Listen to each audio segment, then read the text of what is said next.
I am preparing my cocktail as we speak. We will fire up the countdown, and we will get going in just a couple minutes. Not even a couple minutes, probably close to 30 seconds. Probably less than 30 seconds. Because my cocktail is ready.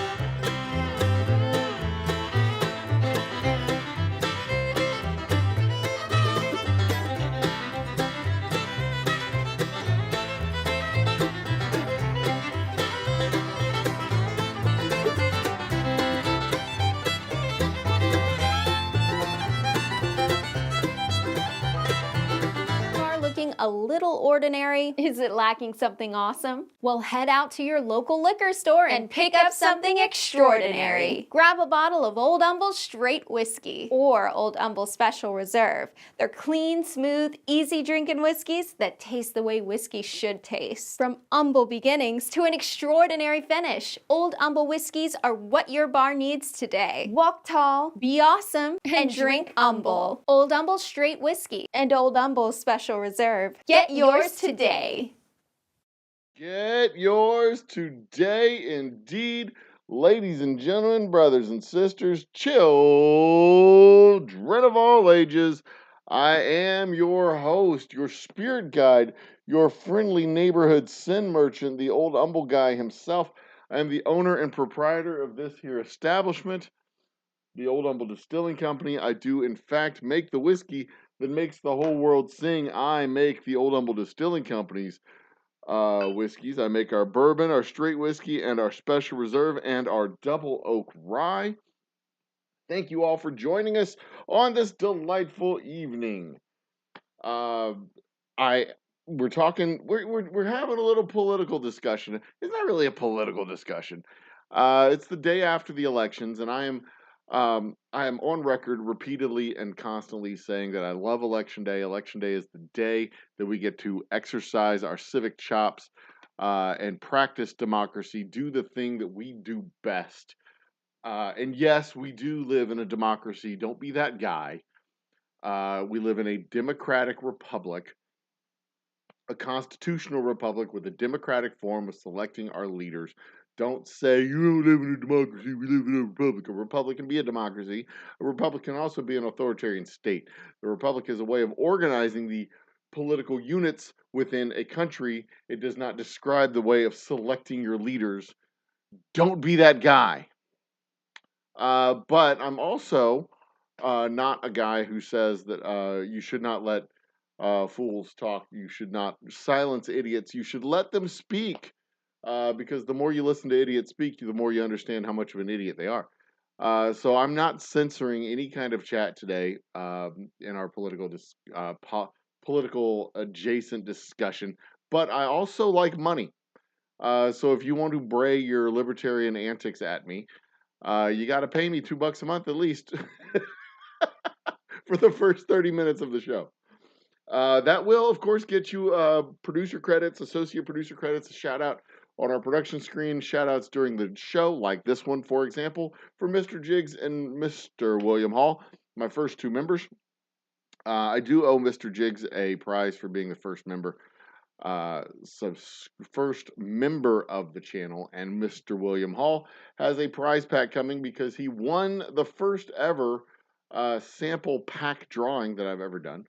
I have that boxed up, packaged up, and ready to go. The only thing I haven't done is print the shipping label because I hadn't had a printer that worked until yesterday. So I'll be printing that out today or tomorrow. Today is just too late for today. I'll be doing it tomorrow. Sorry, William. You should have it by now. But you don't, because I haven't sent it, because I've been not doing my job. Well, I take that back. I've been doing my job. I haven't been doing my not job. which is shipping out boxes and logistics. But I will get that done. I promise. I promise. I'm not going to not send you your package. The specific reason I did the giveaway was to send out that package. So, cheers to everybody out there in YouTube land. This is our opening shot. May the road always rise to meet your feet. May the wind always be at your back. And may you always be awesome to all those around you. Oh, goodness. Such good bourbon. Damn, that is good bourbon. So, yeah, yesterday was election day. Well, let me do I always do a recap of what we've been doing at the distillery. Was it last week? It was last week, week before last. Yeah, it was the week before last. We had our reunion, 30th high school reunion for the class of 1993. This last week, since then, I've been bottling up bourbon and whiskey and gin and doing all kinds of stuff at the distillery adjacent to the tasting room. And now tomorrow and the next day, I will be back at work on the tasting room. I have doors to install, 2 doors to install. Tomorrow, that'll be done tomorrow. Then sometime on Friday, the actual wall panels will be delivered.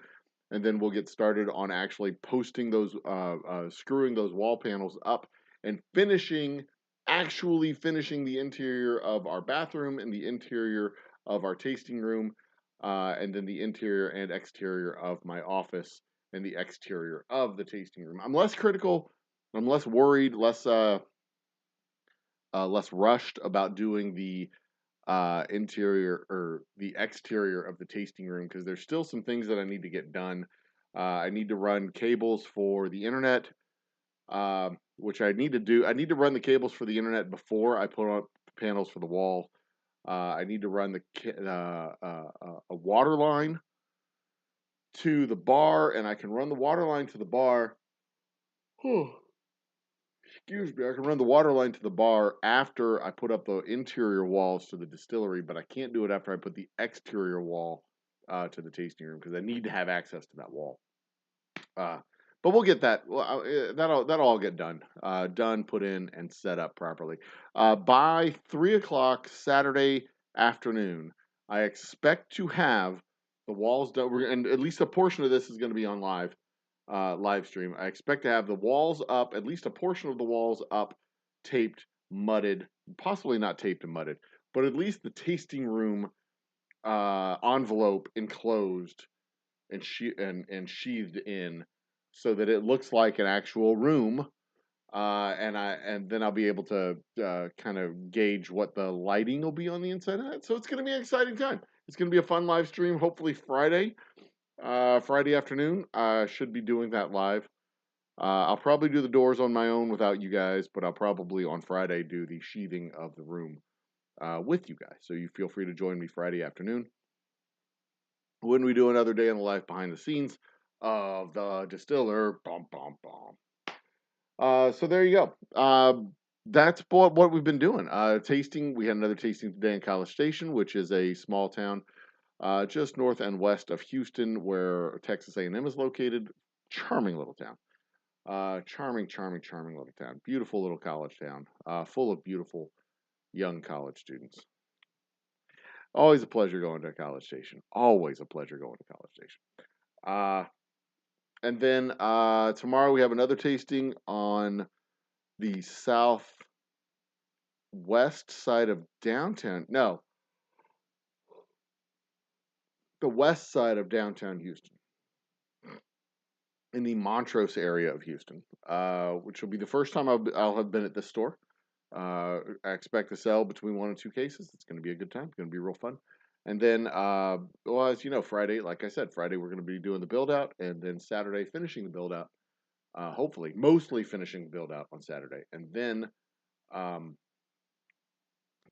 next week we got 3 more tastings next week, but I don't remember where those tastings are. But y'all aren't in Houston anyway, so you're not going to come see the tastings, so it doesn't matter. So yesterday, let's just get into it. We've done the recap. We've done the talk about what the distillery is going to be. You can find our whiskeys online, oldhumbledistilling.com/shop online. Use the discount code MAKEIT2.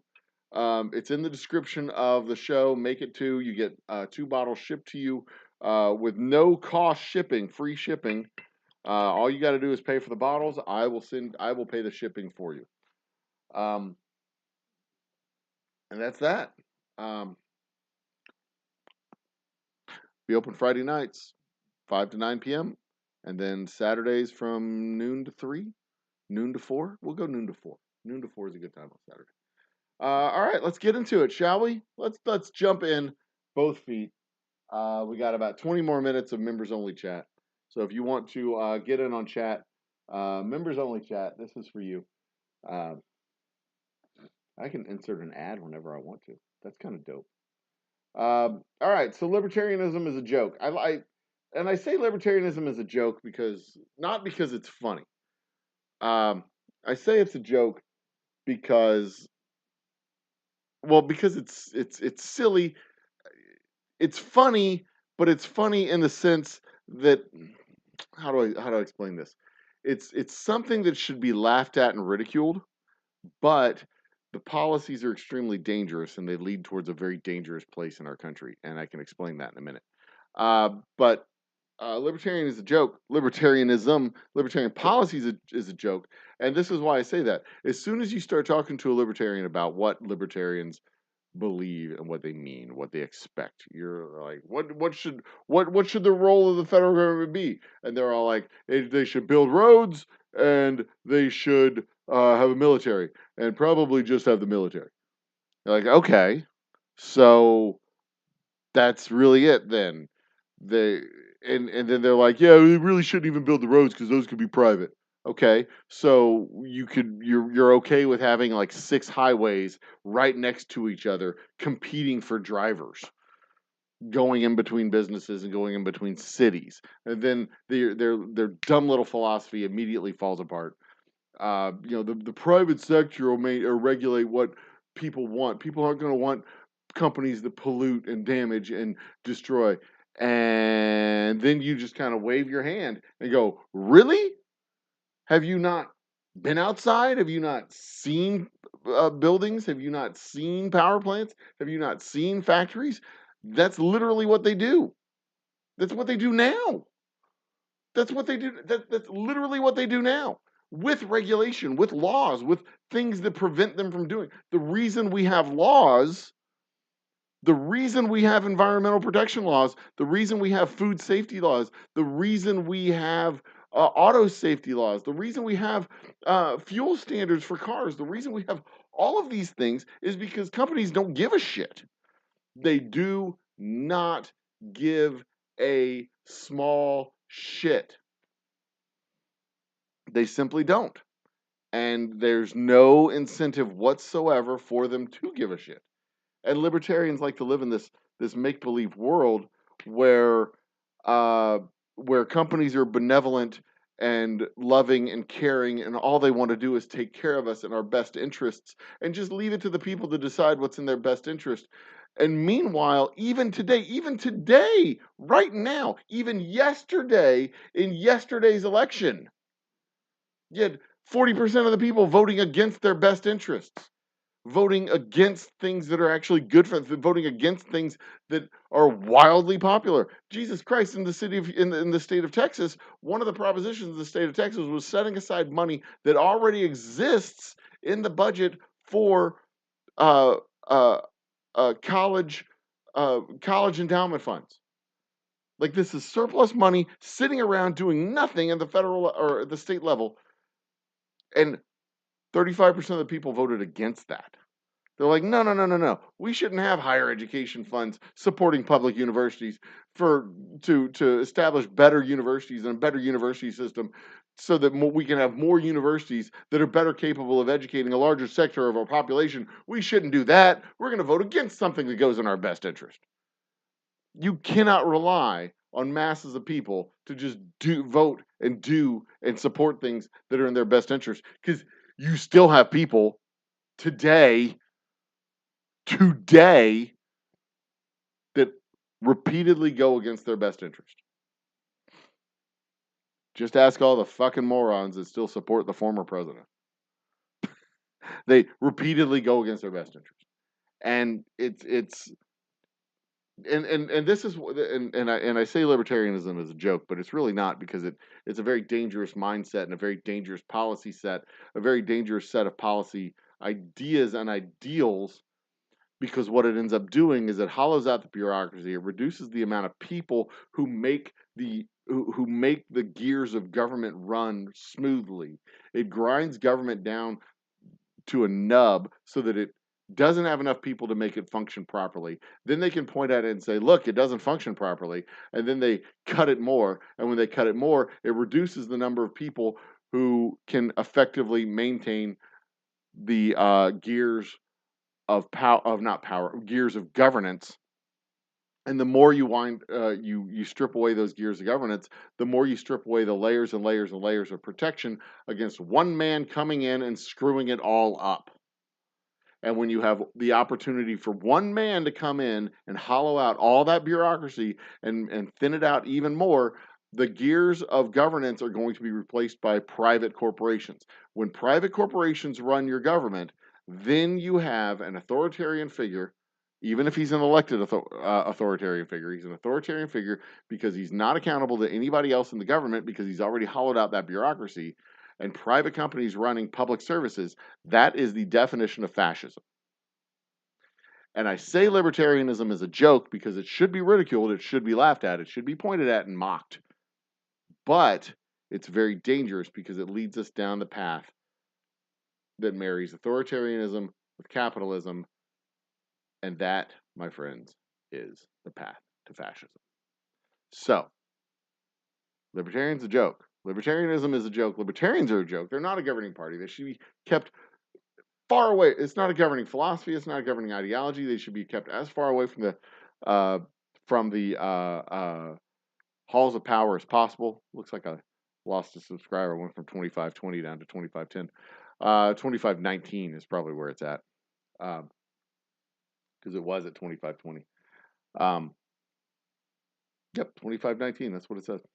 But they should definitely be held at arm's length from anywhere near the halls of power, because they are a very dangerous, dangerous strain of American political ideology. And to a large extent, that dangerous strain of American ideology has captured one of the parties in our system. And we are seeing the effects of that happen. Seeing the effects of that wind their way through the system today as we speak, and it is very dangerous and very frightening, and something that we should be very vigilant to fight against. So there you go. That is for what it's worth, the monologue. I got nothing else. I mean, basically, the libertarian ideology falls apart as soon as you have a theoretical society with 2 or 3 people in it. Once you have 3 people in a society, 4 people in a society, 5 people in a society, 5 families in a society, now all of a sudden you need some kind of governing ideal. So some kind of governing policy, some kind of governing body, even if it's 2 or 3 people, a council of families to agree on how to run things, how to separate land, how to separate property, how to separate food, how to separate work, how they agree on how things are going to be run. Well, as soon as there is a collective agreement on how things are going to be run, you are no longer a government-free society. You are now a society that has a governing body. And the libertarian ideal just completely falls apart.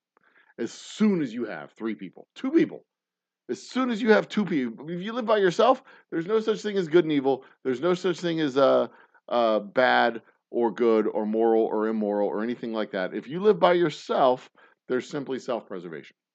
But as soon as you put a second person into the mix, now all of a sudden there is a scale of good and evil, because now what they do that hurts me is bad. What I do that hurts them, well, that can be justified, right? If I do it and it hurts you, it can be justified. If you do it and it hurts me, that's bad. And now we have a scale of good and evil. We have a scale of good and evil balanced against self-justification. You add in a third person, now you've got 2, as the dipshits like to say, 2 wolves and a sheep voting on what's for dinner. You have a governing you have to have a governing system, and if there's 2 people or 3 people, you have to have a governing system that protects the minority voice. Then you add 4 people, you have to have a governing system that determines a tiebreak, a consensus building agreement. You have 5 people, 6 people, 7 people. I mean, very quickly it becomes, the person with the largest coalition decides how things are going to be done. Libertarianism always falls apart as soon as you add a second person to the mix. There you are. Anywho, I'm going to switch it off. I said the first 30 minutes. It is 10:53. I got 7 minutes to go before I switch off the. I'm going to switch off the members only. We're going to switch chat over to public chat now, and then switch chat over to public chat now, and then return it to our regularly scheduled program. I'm looking over here. This is my monitor where I have all my tech shit up and running. There we go. Can I go ahead and run it? I'm going to run an ad. Since we changed a thing, I'm going to run an ad. See if that works. I'll do it. Insert ad. Enable. It says ad inserted now. I'm going to look on my live stream monitor and see what if that ad comes in on my live stream monitoring device. I don't know how far behind it is. Probably about 2 minutes? No, not even 2 minutes. Like 30 seconds. There. It says it's live now. I am not getting an ad. You might be getting an ad. You might not be. If you're watching this, you're not getting an ad. But I'm going to switch over to the chat window as well. And we're going to catch up on chat. Boom. There's the chat window. Member chat is off. Now let's look to see. We had an election yesterday.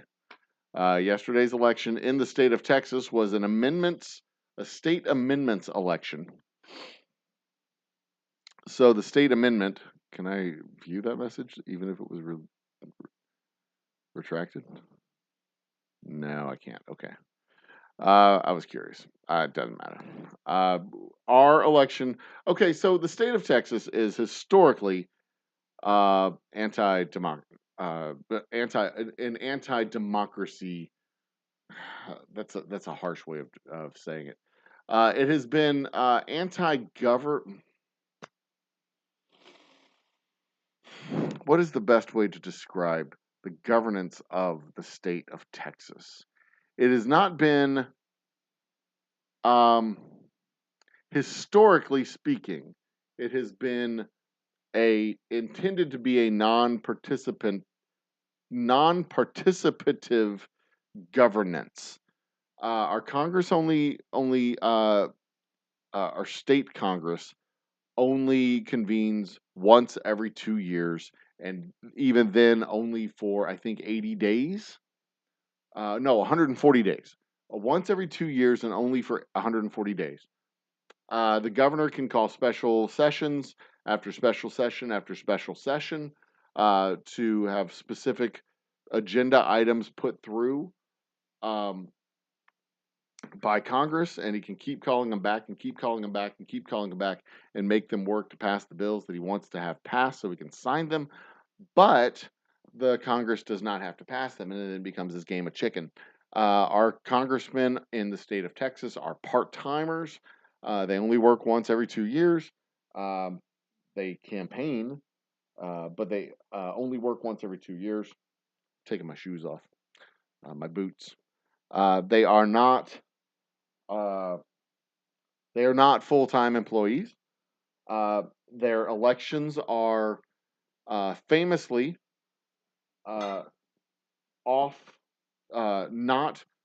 do not coincide with national election cycles. So you can't you can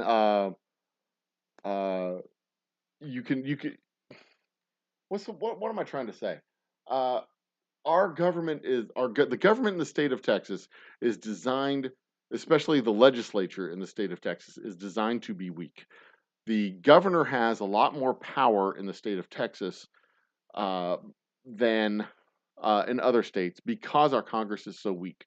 Our governor is not supposed to have a lot of power, but he ends up having a lot of power because we have a lot of elected bodies, a lot of elective offices that are supposed to distribute the power from the governor to other places, but because the Congress, the legislature, is so weak in the state of Texas, it ends up consolidating that power in the governor and the associated bodies associated with the governor. So if you are a strong governor and you can, or a politically active governor, and you can help to get people around you elected, then you are a very politically powerful figure. So, governor, lieutenant governor, uh, attorney general, land commissioner is a big office here in the state of Texas because the land commissioner controls the railroads and oil pipelines in the state of Texas, weirdly enough. So all that said, we also have a fairly rigid constitution, and in order to get a lot of stuff done, we have to amend our constitution. And one of the amendments to the constitution this time around was that public university fund, like I said, and that passed.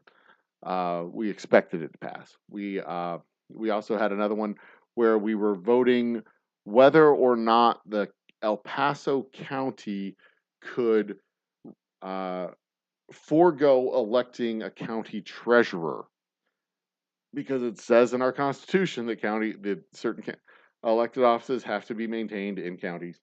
I see another voice. Who's that? Certain elected offices have to be maintained in counties. Who do we have down here?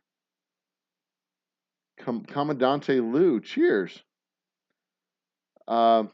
Josie. I don't secretly love Texas or love America. Oh no, no, no. I very explicitly love America. I love my country, my man. Secretly love America. I love this country. I don't like what a lot of people are trying to do to my country, but I love my country. And Texas is famously not pro-American. Texas has been trying to, Texas is pro-American. Like, the vast majority of Texans are pro-American. There's a strong independent streak in Texas. There's been a secessionist movement in Texas since the 1980s. It's a joke. It's a joke in that everybody points at them and mocks them and laughs at them because they're stupid. But anyway, back to what we were talking about. So this election in the state of Texas was not. I don't want to say it wasn't important, but there wasn't a lot of important stuff on the ballot. This election in Texas.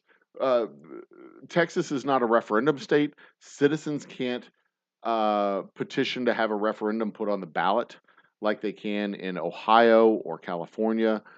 Direct democracy is not a feature of Texas's state structure. It is very much a state that is governed from the top down, not the bottom up. And the top down, it's intended to be a weak state government. So all that said, we did have a mayor's race in the city of Houston, which is a fairly important mayor's race considering Houston's the fourth largest city in the country. John Whitmire was the favorite to win, and that shrill harpy Sheila Jackson Lee was also on the ballot. She got second place. Whitmire got 43% of the vote. Sheila Jackson Lee got 32% of the vote, something like that. So there's going to be a runoff. We're going to have to listen to that shrill harpy screech and moan for at least another month while they do the runoff. But Whitmire should walk away with that handily. He's a state senator, I think. But there really wasn't anything earth-shattering, groundbreaking on the Texas ballot. Texas citizens can't petition for a constitutional amendment. We can't petition to put something on a statewide ballot. We can't have county votes that override state votes or anything like that. Our county commissioners and state legislators and everybody else, I think they're going to be on the ballot next year, which is a weird coincidence that they coincide with the national presidential election. I know Ted Cruz is going to be on the ballot next year during the presidential election. That disgusting blob tends to luck out. If Trump is on the ballot, he has a chance to win. I don't think Trump is going to be on the ballot in November next year. I don't think he will. I think he will be replaced on the ballot at the convention in the summer next year. I think that's my personal belief. I have a bet with Top Shelf Dustin that will be what happens. That he will not be on the ballot. Dustin says he will be. I say he will not be. My hunch is that he will be disqualified in two key states, or one or two key states come March or April. He'll be disqualified. And because he will be disqualified in two key states, then the party will say there's no path for victory. So they'll remove him from consideration at the convention, or he'll drop out at the convention and endorse someone else. I don't know. That's kind of far fetched in my mind. More likely, the delegates will jump ship and nominate someone else. But I don't think he'll be on the ballot. I do not think he'll be on the ballot next year. And that opens up the question: if he's not on the ballot, will Biden be on the ballot? I think Biden will be on the ballot because he's the incumbent president. And if something happens and he doesn't run, we got Kamala, which I don't know. I'm not excited about Kamala Harris, but I'd rather see Gavin Newsom. But whatever. Whatever, doesn't matter. Anyway, around the country, there were great elections. Uh, uh, great turnout across the country, and elections in several of the states. There was huge turnout, considering it was an off-year election. In between congressional elections, no presidential ballot, no, everything was local. Everything was locally based. There was no federal issues on the ballot whatsoever, and there was fairly good turnout across the country, which was very encouraging. That even in an off year, there was fairly decent turnout. We had Ohio with their two big ballot measures. Joey V was very excited that marijuana is now legal in the state of Ohio. Abortion is also access to abortion and the right to an abortion is codified in the Ohio Constitution now, and both of those ballot measures were approved because in the summer they rejected the ballot measure that would have raised the threshold for amendments to be approved in the state of Ohio. Detail mumbo jumbo, silly shit like that. Net result is there was a good outcome in Ohio for the people of Ohio, which is really cool. There was a good outcome for the people of Kentucky, where the governor was the incumbent governor held his ground and stayed in office. Virginia, they flipped the House of Commons. I think it's the House of Commons, where the lower house they flipped it, and the upper house, the Senate, was held. That was going to be from what I'm reading, that was going to be a bellwether for whether or not the governor of Virginia was going to jump into the race for president on the Republican side. What's his name? Youngkin, I think. What was another one? Ohio, Kentucky, Pennsylvania was a Supreme Court seat. Ohio, Kentucky, Pennsylvania. Was there another one that I'm forgetting? I can't remember what the other one might have been. Can't remember. Might have been something important. Might not have been something important. I don't remember. But yeah, I mean, all in all, I really like to see. This is the reason that I work the polling booth, the polling stations on election day. I really like to see the mechanics of our democracy work.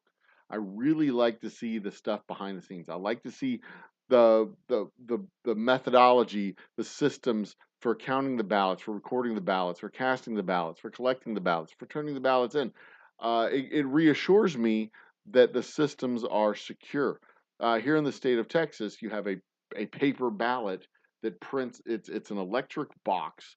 You put in the information, and the paper ballot prints out. So there's a paper receipt for your selections, and it goes into a little ballot scanner, and it scans the ballot. So the controller boxes that prints. You get an access code, and you go back to the ballot box, and I don't know how they do it in other states. I've never worked a poll in another state. Y'all can say so in comments and tell me. Um, but it's it's fairly secure, and it makes me wonder why the hell we don't do this shit online, because we can absolutely do this shit online. If we can do it in person, we can do it online because it's all electronic. But you get the access code, you go to the machine, you punch in the access code, you make your selections, it prints out your selections. That's a relatively new feature of these machines. The machines didn't do that before 2016, 2014. 2014 was the first year that they printed out the paper ballot receipts. 2014 was the first year they printed out the paper ballot receipts, and then it's gotten better and better each year after that. The mechanism to actually do it has gotten better. So the count of ballots at the controller box, you put in your little access code, the controller boxes count the ballots, and then those two controller box numbers add together to equal the number of ballots that were actually scanned in at the box. So the election judge at the end of the night takes all the machinery down to the central processing station, which in our case is NRG Stadium, formerly Reliance Stadium, right next to the Astrodome. Takes it all down there to the central processing station, central processing area, and the machines stay back at the polling booth, but the ballot box and the controllers go in, and then they take the I guess the chip or something, the hard drive, out of the controller boxes, and they tally up all the data, tally up all the information. Maybe they just plug it in and download the information. I don't know what they do. I've never worked that part of it. But they download all the information to the central unit. Uh, they have their uh, ballot scanners. They download that information. The information from the controllers matches the information from the scanners, so they know that all the ballots that were created were also counted or were also tallied up. So they know that there was at least no counting fraud. Um, more ballots weren't cast than created. More ballots were created than cast here in the state of Texas. We know that. We also know, like when a buddy of mine tried to lie about the fact that his grandmother voted 3 times in 2020, like that didn't happen because one, there's no way you would know that if it did happen. Two, there's no way that that can happen because once you vote one time, your name is flagged, and we know that you voted, so you can't vote a second time, you can't vote a third time. Three, even if it did happen, and even if you were able to look up the name with your grandmother's driver's license or social security number from when she died 20 years ago, you wouldn't be able to know how she voted because they don't track that information. You're lying, sir. You're a lying liar, and I cannot see eye to eye with a lying person who refuses to admit that they're lying, and there's no common ground to be found. Shame on you. May God have mercy on your soul.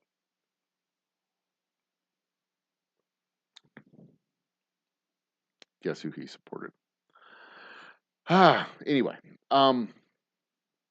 so yeah, that's one of the I love doing it. I love doing it. It's fun to do, to interact with the people as they're coming in, to be able to talk to the people as they come in and vote, to be able to celebrate the people who are voting for the first time. We had 3 people voting for the first time yesterday.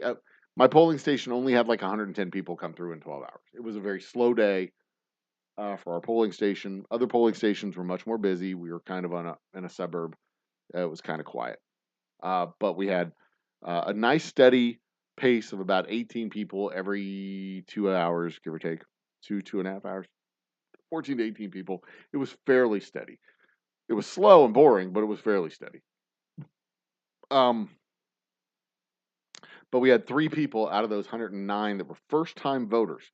First-time voters. One of them was a older immigrant lady, and the other 2 were younger. They were younger kids. They were both under 21 years old. One was under 20. One was under 20. The other one was actually right at 21. So we had 2 young kids and one older lady who had just become a citizen. She had just become a citizen 4 months ago, registered to vote and was casting her vote in her first ever election. It was fucking awesome. I loved it. It was so cool. Okay, so there you go. Let me catch up on chat and read through.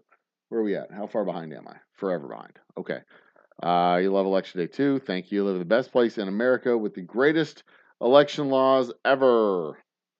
High school graduating class has never had a reunion. Fun fact, my high school many years ago, it was torn down. Oh, that's a fun fact, I guess. Okay. As a progressive, you find libertarians agree with me on some. You read Reason magazine. Reason magazine. Anyway, progressive libertarians can agree on some political. Would never vote for. Well, see, here's the thing: libertarian political practices, by design, hurt progressive ideals. They say they agree on it, but then they don't agree.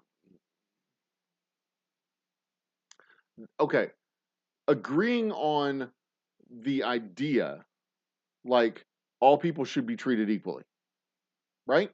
There shouldn't be any discrimination in the workplace. There shouldn't be any discrimination in hiring. There shouldn't be any discrimination. That's all fine and good, right? That's a statement of libertarian ideals, but not in keeping with libertarian policies, because libertarian policies say there shouldn't be any laws regulating hiring, who you hire, how you hire, why you hire. There shouldn't be any laws regulating minimum pay. There shouldn't be any laws protecting employees from being fired and unfair employment and firing and managerial practices. There shouldn't be any of that shit, because there shouldn't be any regulations. And it should be left to the people to decide who they work with. And if you leave it to the people to decide who they work with, then you turn your back and ignore racism inherent in the system. Libertarian ideals, libertarian policies are all fine and good in theory, until suddenly you have two people, and now next thing you know, you've got disagreements on how things happen. And yeah, the ideal is there. It sounds good. But this is why it's a ridiculous joke, because it sounds good, and they just live in this fantasy world where companies are benevolent and people are angels. And then you tell, like when Ron Paul was on a stage at a Republican debate, famously libertarian Ron Paul, and he was asked, "Well, what if people can't afford emergency care?" And he just shrugged his shoulders. Well, I guess they just fucking die then, right? What if they can't afford emergency care? Because that's what he said. We do have health care for people who don't have insurance. It's called emergency care. If you don't have insurance, if you need health care, you go to the emergency room. They take care of you. It's funded by the county. It's funded by state dollars. It's funded by federal dollars. You go there, you get taken care of. But these people still get a bill. And if they can't afford the bill, what do? I guess they just die. Yeah, they just fucking die. Because that's the libertarian ideal. If you can't afford something, you just fucking die. Sorry. That's it. You just fucking die. And you know who decides if you can afford it? Well, the companies that set the prices. And the companies have no interest whatsoever in making sure that they set a price where everybody can afford it, because that is not beneficial to their bottom line. They want to make sure they sell the maximum, they sell at the highest profit margin they can. They're not benevolent. Their interests are not benevolent. Their interests are not in the public good. Their interests are merely in the good of the company themselves. They will privatize their profits and socialize their risk. They don't have to clean up their own messes. They dump their shit into our atmosphere, into our oceans, and on the land, and then that's somebody else's problem to deal with. Oh, you get cancer because of the toxins that we put in the water? Oh, so sorry, we don't own the water. That's not our problem. And then it becomes a super fun cleanup site, and everybody else has to pay to clean up the mess that the paper company left behind, which is exactly what happened here in the city of Houston, where there was a paper company on the San Jacinto River created a cancer supercluster because they stored their chemicals in underground pits, and every time it flooded, the underground pits would get inundated with water the chemicals would then go into the watershed. The watershed would then get picked up by the water treatment plants. The water treatment plants would take that water, pump it into the drinking water system, and the neighborhoods downriver from that paper plant were cancer superclusters. Was that the paper company's problem? Nope. Not the paper company's problem. That was the government's problem to clean it up. But in a libertarian ideal, the government doesn't even have to do that because the government does the military. Maybe coins money, but I don't even think libertarians deep down in their heart believe that the government should be coining money. I don't think deep down in their heart they think the government should be even doing that. Regulating interstate commerce? Well, we can handle that ourselves. Just let the free market decide. Bullshit. The free market doesn't decide that stuff. People are dumb and lazy. They will do whatever they're told to do. They're sheeple, whatever you want to say. That's what they do. The reason we have the FDA is because companies did not give a shit about putting human flesh or sawdust or rat poison in our food. They didn't care. They absolutely did not care. The reason we have the FDA is because they didn't care. The reason we have the EPA is because companies didn't care. They wouldn't clean up after themselves. They just dump their crap into the atmosphere, and then we were getting acid rain. You know why acid rain isn't a thing anymore? It's not because companies are benevolent and they were like, "Oh, maybe we should not cause poison to pour down from the sky and ruin everything that it touches. Maybe we should be better people." No, they weren't benevolent, not even a little bit. The reason we don't have acid rain is because the government said, clean up your fucking act, and we're going to start fining you if you don't do it. Now we don't have acid rain. You know why we have an ozone layer? Because the government said, quit destroying the ozone layer. Those things are outlawed now. Chlorofluorocarbons are now outlawed. And now Aquanet is in a pump spray instead of an aerosol spray. Or they use a different aerosol spray. I don't know. I don't use Aquanet. I don't have a need for it.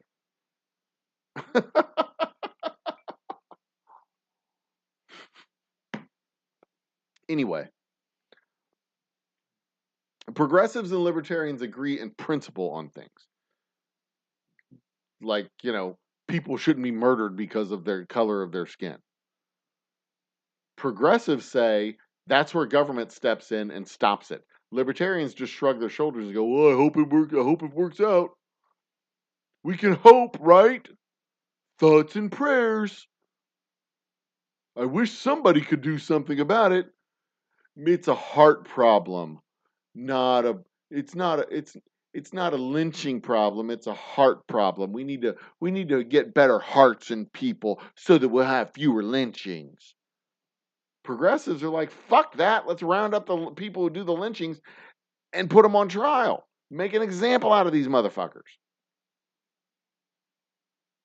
All of the arguments you see today about the gun laws, gun regulations, and common sense protections for dangerous items are libertarian arguments. Lawn darts. In the 1980s, these things, they were metal tip projectiles. They were like this big. You throw them up in the air and boom, right down into the little circle in the lawn. They were giant darts. They killed 4 people. They're outlawed. Of course, there's no constitutional amendment saying the right to own lawn darts will not be prohibited because we need to have militias that have lawn darts. I acknowledge that is a complicating factor. But when you see the new Speaker of the House, generic Mike, standing there going, "Oh, we all hope that that we can put an end to this, and I'll leave it there," and then they literally take it and leave it there. That's a libertarian argument. We hope that hearts will be improved. We hope. because God forbid you actually fucking do something. Progressives, they agree in principle. We hope something happens. And when we hope, we put action behind that hope and put conviction and action behind hope to build an expectation. Libertarians, they just hope. They just hope. Whatever. Out of the kindness of their own heart, the benevolence of corporations, the the magic and beauty of nature will just magically solve all of our problems. It's a thing that has literally never happened in the history of the world, ever, except the Ice Age, I guess, that wiped everything out and everybody out. The asteroids, which wiped everybody and everything out. I guess that's one thing. Anyway, all right, let's move on. What brought the topic of libertarians? Okay, so what brought the topic of libertarians was I've been thinking about this a lot over the last like 3 weeks. I've been thinking about it a lot over the last 3 or 4 weeks because maybe a couple of months. I don't know. I got a message sent to me by one of our contemporaries on TikTok. It was a video that he made. He's like, "This is a reason. This is why I don't choose a side, because in the 1940s the Democrats were terrible, and in the 1980s and the 1990s Republicans were terrible. So I can't choose which one's which." And then there was somebody else on TikTok. This extends from a TikTok beef. Not even a TikTok beef, just a fucking annoyance. Um, this lady was like, I wish there was a a party that believed in the equality of people and fiscal responsibility and healthcare for people and uh, good governance, and like listed a whole bunch of things. And I commented, I said, there is a party that believes in that. You don't have to have some magical melding of the two parties. There's one party that actually believes in that and another party that doesn't believe in any of that. And she said, well, that's why people have a choice. I'm like, of course, I didn't say people didn't have a choice, but it's like the choice between arsenic and hot dogs. Hot dogs are not good for you. They're shitty food. They're bad for you. It's just lips and buttholes put in a casing. They're not good food. But the other thing is literal poison. So it's like, I can't tell the difference between poison and hot dogs, so I guess I'll just close my eyes and shove one in my mouth and hope that for the best. That's not reality. That's not how anything works. That's not how the world works today. There's literally one party that says, ABC, this is what we're going to do, and then the other party that says, fuck it all, let's burn it to the ground. They're not the same. They're not the same. And we see it on display every fucking day, and the stupid both sidesism and stupid nonsensical bullshit. Well, I can't decide. They're both warmongers. They're both, nobody does what I want to do. Who gives us healthcare? Nobody's going to give us healthcare. There's one party that will see to it. If you give them the chance and you give them the support, they will give you a sensible healthcare system. The other party has tried to burn it to the fucking ground for 20 years. They're not the same. Yes, both parties are warmongering parties. We live in a fucking war tribe. The United States is a war tribe. That's what we do. We have tanks and we have missiles and we have airplanes and we have unmanned drones that can put a missile in your rectum. We are a war tribe. And if we're not fighting someone, we're looking for someone to fight. No question. No question. Of course, these same people who are crying and bitching and moaning about being a war tribe are the same people who were literally crying, literally in tears, crying when we quit fighting a war and pulled our troops out of Afghanistan. They were literally crying. Grown fucking men shedding tears because we quit fighting a war that we were never, ever, ever going to resolve. Grown fucking men in tears who are today saying, well, both parties are the same because they both want to fight wars in Ukraine and in Israel. Make up your goddamn mind, you libertarian goober. Fucking shit. Anyway, but that's kind of what it, and I've been pondering this in the back of my mind for like the past 3 or 4 weeks. And I've wanted to do a show on libertarianism for months, but the timing was never quite right. But today is the day after an election, and I really wanted to do a recap of the election and talk about American civics and why our elections are so awesome. But the SEO on post-election updates or post-election review or whatever sucked. So I had to mix in a topic that I kind of wanted to talk about anyway. The SEO on libertarian policies are a joke was way better. I mean, I'm just saying. I'm not going to get a lot of it. I mean, these lives are mostly a hobby of mine anyway. But yeah, I mean, and I was hoping I could get some randos come in and rant and rave and bitch and moan about libertarianism isn't a joke. It's really serious. And like, no, it's not.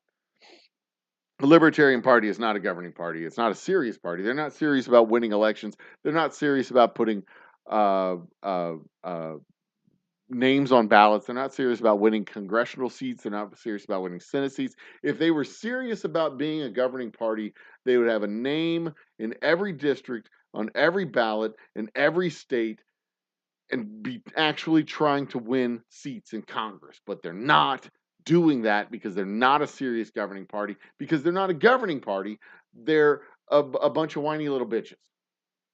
They're a messaging party. They're not a governing party. They're not real. They're not a real governing party. And if you ever talk to a libertarian candidate for something, you realize real fast, right away, that they are nonsense human beings. They are human beings that participate in, repeat, and claim to believe nonsense. But as soon as you put even a little bit of challenge to their dumb little libertarian ideas, even just the slightest. I'm not even talking like, uh, you know, I'm looking for a coaster for my cup. Oh, here we go. Got one. And I'm not talking like, if you're such a libertarian, we'll name the last 25 libertarian candidates for any.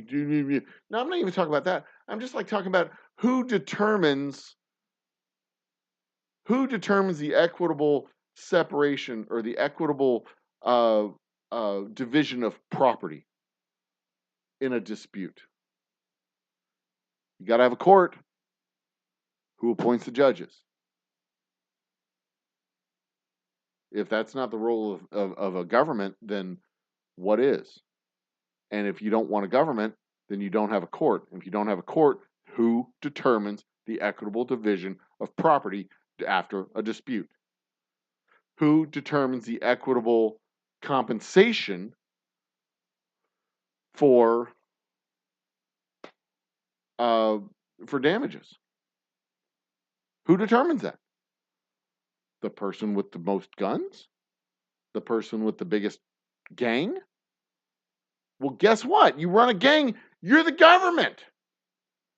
What's the U.S. Army? What's the U.S. Marshal Service? What's the fucking local police department? Who's the county sheriff? That's the gang of the people with the money. They've got damages. You're living in his house and you haven't paid rent. He's going to bring the sheriff to kick you out. And he could do it himself with his own people. That's what they did in the West, in the American Southwest. The Pinkertons, the Westermans, the Pinkertons, the Westermans, the Regulators, Billy the Kid's gang. These were all people who were charged with keeping or not keeping the peace, but protecting property. That's what they did. Hell, lynch mobs in the South. If you don't have a functioning government, take justice into your own hands. That old boy looked at my daughter. Now he's going to have to die. And I got more people than the sheriff's department, so we're just going to handle justice ourselves. Justice. Libertarian ideal right there. Let the people decide. Let the people do it. Progressives and libertarians are incompatible. They are incompatible. And they say one thing, but their policies betray it 100% of the time. 100% of the time. And what's worse is those policies lead directly to fascistic regimes. Because when you hollow out the bureaucracy and the gears of government still need to run, you hire private companies to run those gears of government. And when you have a hollowed out bureaucracy and elected officials, those elected officials are not accountable to anybody. And when you have elected officials who aren't accountable, you have elected officials who are authoritarian in nature. And if they become authoritarian in nature, they can undermine the very fundamental structures which brought them to power in the first place. And if they undermine the very fundamental structures that bring them to power in the first place, including the judiciary, which holds them accountable legally, which includes the legislature, which gives them authority to govern and authority to rule. I'm sorry, not the authority to rule, the authority to govern. If you have the ability to make sure that they get elected or unelected because of the, flick of a switch, say, oh, that's not a good guy. And now he doesn't get elected in the next one. They all fall in. They don't have the courage to hold you accountable. If you have no accountability, you become authoritarian. If you are authoritarian in governance and private operation of government bureaucracy, that is the definition of a fascistic regime.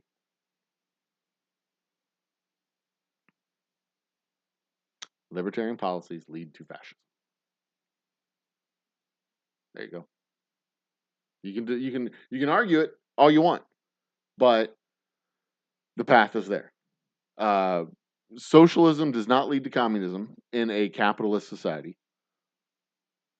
Communism comes from authoritarianism without capitalism. Capitalism and authoritarianism leads to fascism.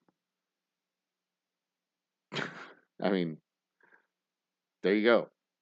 Communism is a result of the collapse of capital markets. The failure of capital markets or the failure to implement capital markets leads to communism. Socialism doesn't lead to communism. You would have to have a let's see here. What would the path have to be? If you're capitalist, socialism can protect capital markets and capitalism by relieving the capital structure of having to provide services that are incompatible with capitalist system, such as insurance or healthcare or education or prison or mail delivery or things like that. There's plenty of things. Utilities, water delivery. There's a lot of things that are incompatible with a capital system. We would not have rural electrical utilities if not for a socialistic monopoly system for delivering electricity to people. And water, Jesus Christ, Arizona, like Phoenix, Arizona wouldn't exist if water was privatized. If the delivery of water was private, Phoenix, Arizona would not exist. Phoenix, Tucson, any city in Arizona would not exist. They'd be little towns, but they wouldn't exist. Big cities wouldn't exist because you cannot afford to ship water into a city equitably as a private corporation. You'd have to bring Jesus, bottles of water that cost $1.25 each, $2 each, $3 each in the desert. Bottles of water in Houston cost $3. You put them in the desert? Shit, that shit should cost $6, $7, $8 for a bottle of water. Flushing your toilet. I mean, I take that back. The cities would exist without water, but it would be completely reimagined on how they function without, because water is the basic underpinning of civilization. You don't have water, you don't have a civil society. You do not have a city. You do not have a city if you do not have water, because water is the baseline of cleanliness. It flushes, literally flushes feces out and keeps it smelling good. I mean, I don't know how cities would work without water. I mean, I'm sure smarter people than me would figure that shit out. I wouldn't have to worry about it. But the question becomes, is there a better place to live than Phoenix, Arizona? The answer is almost certainly yes. So, I don't know why anybody lives in Phoenix, to be quite honest. What the fuck's even there? Anyway. All right, let's go. I am like, how far behind am I? It's 10:55. The time is 11. Oh, shit, I'm 45 minutes behind. Monologuing like some kind of supervillain over here. Texas is pro-America. Texas is pro-Texas. Texas is pro-Texas. Yeah, it was one of those. Texas was one of those states that left the union. I mean, Texas is pro-Texas. Texas would be. I mean, I don't know. I mean, all states are pro-America. All states are committed to the union of states. Some more so than others. Let's put it that way. Why do they work so little? I think Republican politicians want folks to work. That's the way our government's just set up. That's just the way it's set up. It's not intended to be a public participatory government. It never has been. Ever since I think part of it arose out of the early days of Texas being so dispersed and rural, and there being so few people in the state way back in the 1840s that it was just, how the governance was set up. You got to go from Lubbock to Austin, or Lubbock. In the earliest days, it was Lubbock to Houston. It just took a long time to get to the capital. In the early days, it was out of necessity. I mean, keep in mind, Texas is a really, really big place. It is 900 miles from Houston to El Paso. Texas is really big. Really big. Really, really, really, really, really, really, really big. And in the early days of the state, I understand it. It makes sense. Be like, look, it's a pain in the ass to get here. We're only going to do it once every 2 years. Go home, see how things are, come back, let's figure it out again. Okay? That makes sense. Makes perfect sense. I get it. But today we have things called airplanes. I mean, it's a 1 hour flight to El Paso. I mean, get your ass in here. Come on. It's not that hard.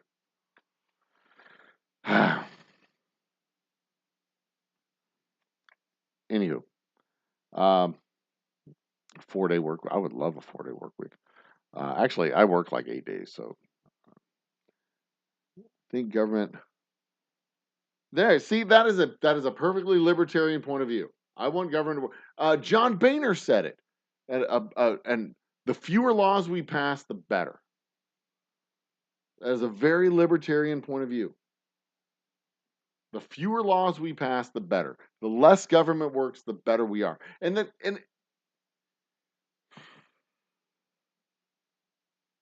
you see, in the absence of government functioning, in the absence of government work, something steps in and fills that gap. Something steps in to fill that gap. If you don't have police patrolling, you get private security. If you don't have schools teaching, you get private academies. If you don't have the military working to provide kitchen services for themselves, then you have Halliburton providing kitchen services for the military. Right? Because you take those soldiers out of the kitchen, you take them out of food prep, and you got to have somebody prepping the food. In the absence of the government, something steps in. If you don't have a public prisons, a company steps in to build private ones. Because you got to put the prisoners somewhere. In the absence of functioning government, something steps into the breach. And that something doesn't step into the breach with a public interest in mind. That something steps into the breach with a private interest in mind. If you're building a private prison, what are you doing to the state government to encourage them? I mean, you're not building a private prison out of benevolence and good feelings in your heart for the society. You're not building a private prison saying, I hope they don't use this. You're building a private prison and then going to the legislature and lobbying them to say, look, we need to make sure there's mandatory minimums for crimes because we got to make sure that our beds are filled because our contract says you've got to make sure these beds are filled. You're paying us whether the beds are filled or not. And we make more money if they're filled, and you pay less in maintenance for your own prisons. So why don't we just make sure that happens? We win, you win, everybody wins. The only people that lose are the neighborhoods that get over-policed. That's not a benefit for society. It's a benefit for a company, one company, a couple thousand shareholders, not even shareholders in the state. In the absence of functioning government. And that doesn't mean, and there's a balance. There's a balance. Just like Reagan said back in 1980, whatever, in our present circumstance, government is the problem. And that present circumstance was specifically the government printing money to alleviate monetary problems causing inflation. The present circumstance wasn't education or that present circumstance wasn't regulation of food standards. That present circumstance wasn't EPA standards. That present circumstance wasn't a lot of things. That present circumstance was one specific thing: interest rates, inflation, and monetary policy. Government is the problem in that present circumstance. And everybody forgets the other half of that quote. Everybody always forgets the other half of that quote. Well, you remember what Ronald Reagan said, the government is the problem. That's not what Ronald Reagan said. He also said is, the, at, of, He said a bunch of stuff out of context that doesn't make any fucking sense. But in context, what he said was, in our present circumstance, government is not the solution, it is the problem, or whatever the specific quote was.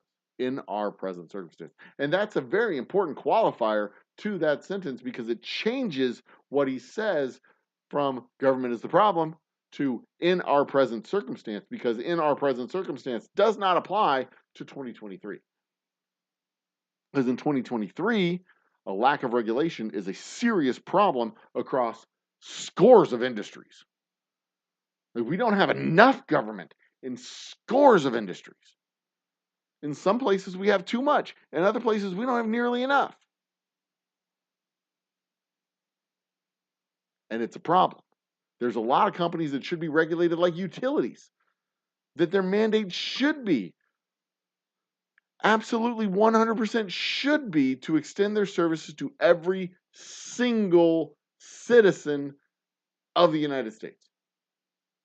Just like a water company, just like the electric company, should be cell phones, should be banks, should be a lot of places that their job should be to extend their services to every single resident, every single person, man, woman, and child. because it is a necessary service. You can't live without this service. If it is a thing you can't live without, you should not have to pay out of pocket. It should be paid for through, tax dollars, but also, if your healthcare, if your insulin is something if you can't live without an insulin shot, you should not have to choose between rent and insulin. If you can't live without it, come on. And yeah, I know you can't live without food, but that doesn't mean food should be free. There's a fair argument for a universal basic income. There's an extremely fair argument for a universal basic income, especially when you talk about automation and the growth of productivity and the gap in wealth. Like all those productivity gains are going somewhere. They're not going to the people working. They're not going to the people who are being more productive. Although we have seen a lot of gains in the last month between the UAW, writers, actors now. Starbucks unions are popping up all over the place. There was another United Health or Kelsey-Seybold Health that their union got a big boom or a good contract. There was another one. Hell, Toyota, was it Toyota or Honda? One of those two. They offered their employees raises and incentives after the UAW contract came through. There's a lot of we're seeing a bit of a labor renaissance these last couple of days, which is pretty fucking awesome, if you ask me. And I've said it before, and I'll say it again. Unions don't build cars. Unions don't build trucks. Unions don't write books. Unions don't write plays.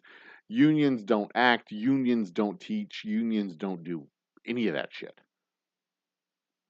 But unions protect the people who do.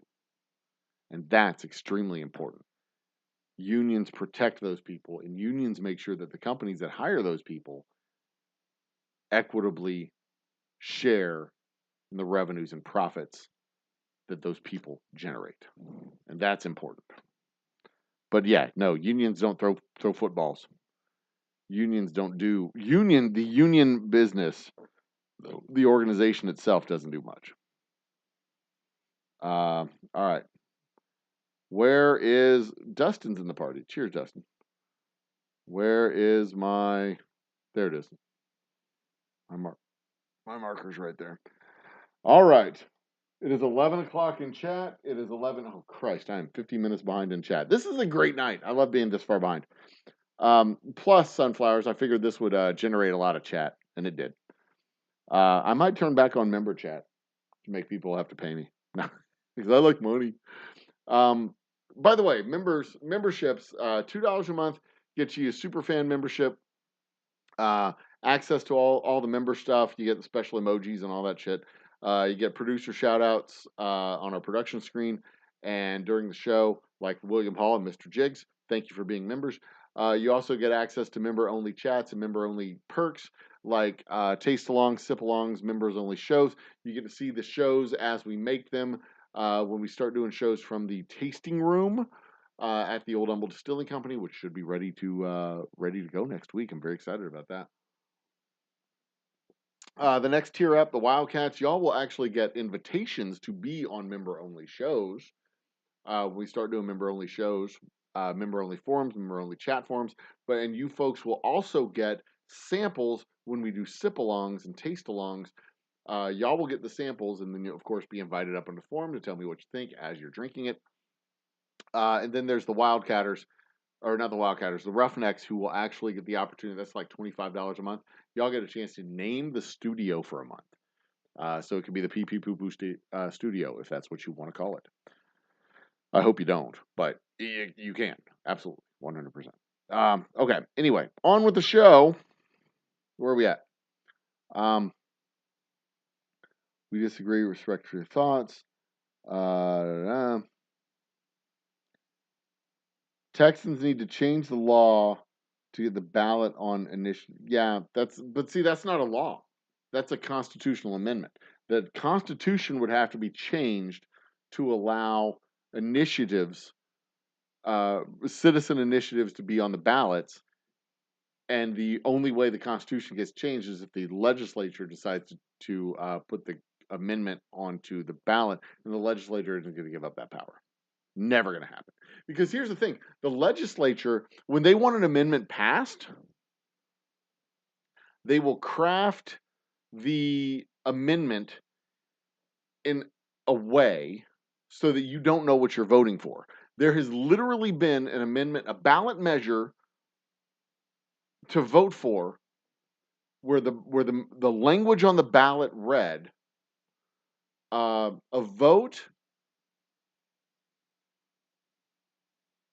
a vote against a ballot measure that would prohibit the release of bond funds for the development of an economic zone in blah, blah, blah, blah, blah, blah, blah. So if you're voting in favor of prohibiting the release, is that a yes vote or a no vote? A no vote in favor of prohibiting would release the funds. A yes vote in favor of prohibiting would not release the funds. They screw with it in such a way to make it so that you don't necessarily know what you're voting on. They don't do it with everyone. That's not a universal thing. They don't do it all the time. But they will craft the ballot language in such a way that you... One of the ballot measures that we voted on was an amendment to the Constitution to raise the mandatory retirement age for judges. What were we raising it to? No idea. What were we raising it from? No idea.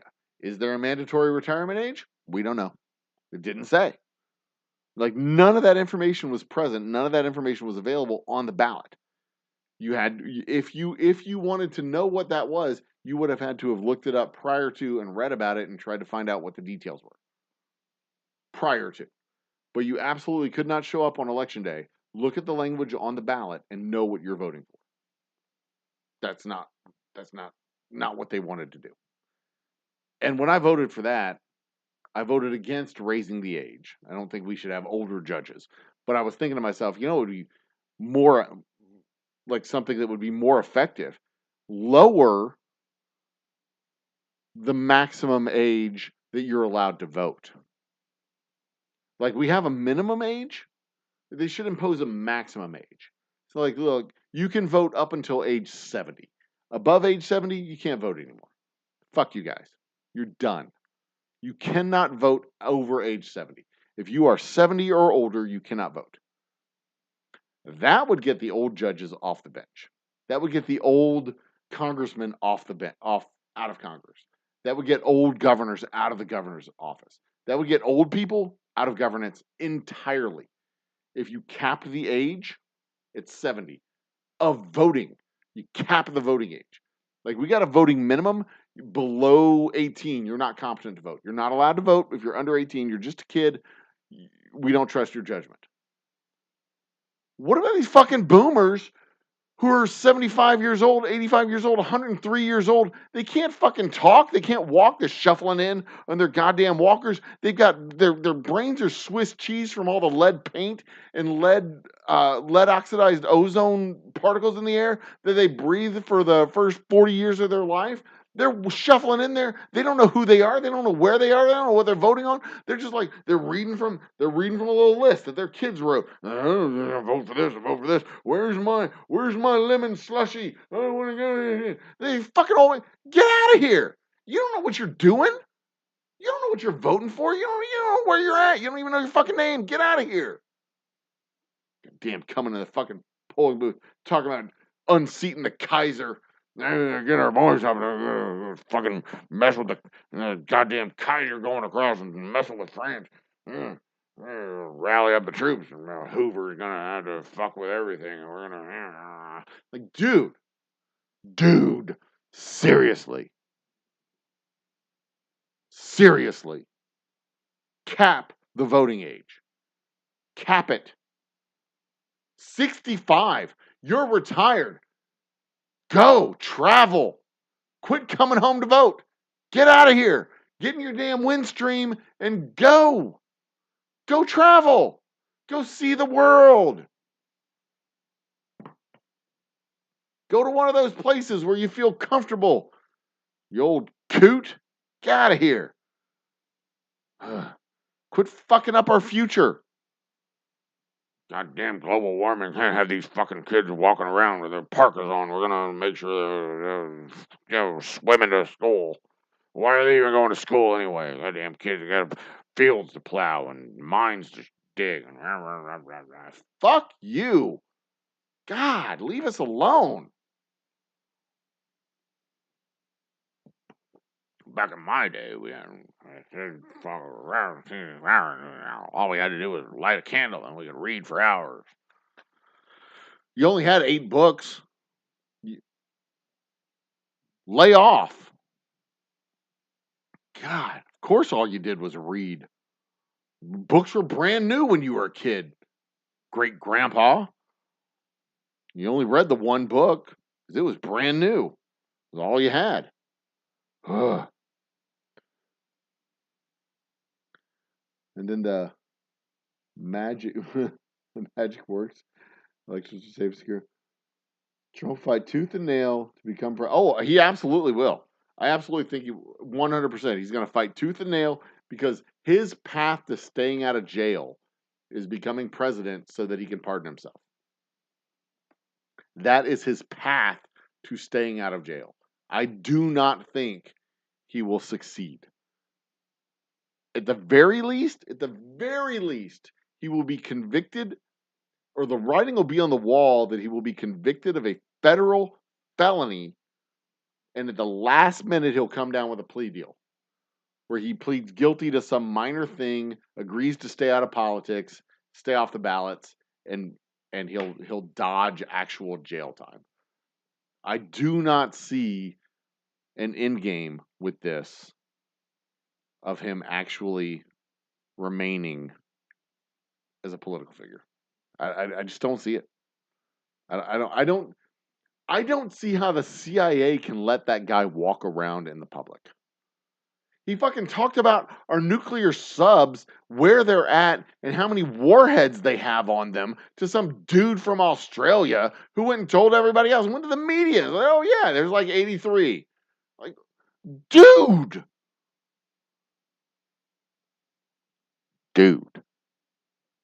That is uncool. How does the CIA let him just walk around and be? How does he not get daved? What is it? What's daved? Watch a movie. Seriously.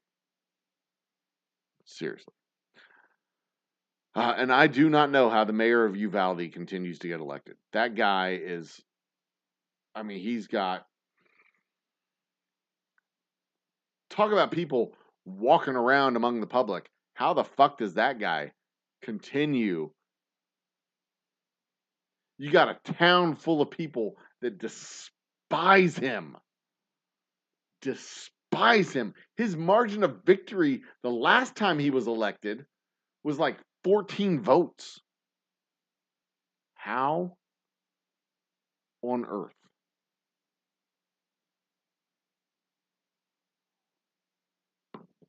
I got to look that up and see if he was reelected. I got to look it up real quick. ALDE mayor. Uvalde mayor. Mother of Uvalde victim loses Cody Smith mayor race over Kimberly. Yeah. In the first mayor's race since Robb Elementary School shooting, former mayor Cody Smith won back the job. Hang on. Let's read this story here. In Uvalde's first mayoral race since the former mayor Cody Smith won back the job Tuesday over Kimberly Mata Rubio, a mother who had led calls for tougher gun laws since her daughter was among the 19 children killed in the 2022 attack. The race tested the mood of the South Texas town more than a year after one of America's deadliest mass shootings and botched police response that remains under criminal investigation. 2 teachers were also killed in the attack. Mato Rubio, who pressed Uvalde leaders for answers and transparency after the shooting, campaigned on unifying the small town and is still riven with division. Her candidacy put on the ballot one of Uvalde's most outspoken figures, an aggressive proponent of stricter gun laws. I'll never stop fighting. So, voters instead elected Smith, who served 2 terms as Uvalde mayor more than a decade ago. Okay, so the mayor from the shooting wasn't reelected. He served 2 terms more than a decade ago. He was an executive of a local bank, last served as Uvalde mayor in 2012. His campaign. So the dude who oversaw the murder of school kids is not mayor anymore. So there you go. There you go. And yeah, there you go. There you go. Back to live. Let me get that one subscriber back. Get back to 2020 or 2520. Big shout out to our subscribers, by the way. We're down to 2518. I lost 2 subscribers.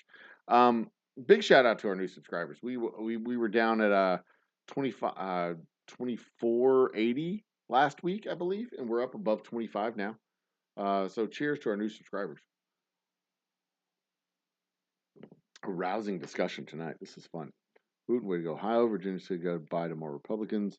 One of Elvis's, that's the other one. Elvis's cousin ran in Mississippi, and I don't know if he won. Did the Mississippi guy win?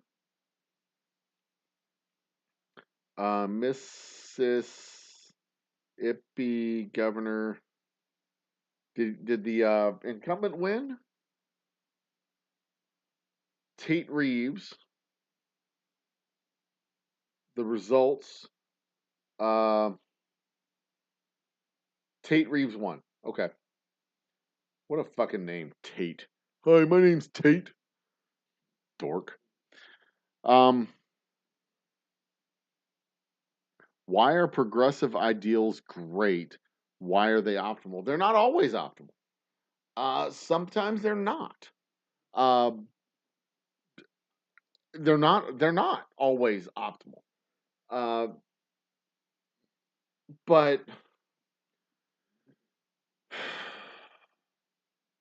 sometimes they're not. Like legitimately they're not. Like if I don't know if this is a progressive ideal or not, but the idea that income should be equal. Yeah, I mean you can move down the radical rabbit hole.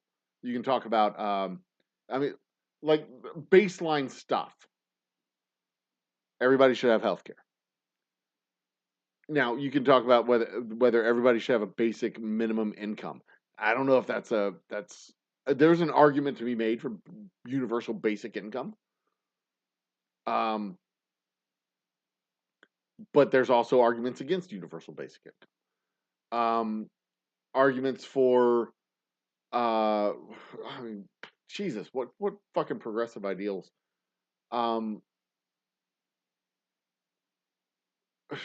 Universal health care, universal child care. There's a legitimate argument against universal post-secondary education, secondary and post-secondary. There's plenty of argument. I think public school up to age 18, 12th grade, that's like the baseline public education these days. There is at least a handful. There's more than a handful. There's a national movement of people who say that public education should go through the college years, should go through your bachelor's degree. I don't know if that's ideal. I don't know if everybody should have publicly provided 4-year college education. Maybe 2 years, maybe post high school, your secondary education should include 2 years of associate's degree or trade school. Maybe. Maybe enough for you to decide whether or not you want to go on and get your college degree. Maybe enough to decide whether or not you want to go on and be a plumber.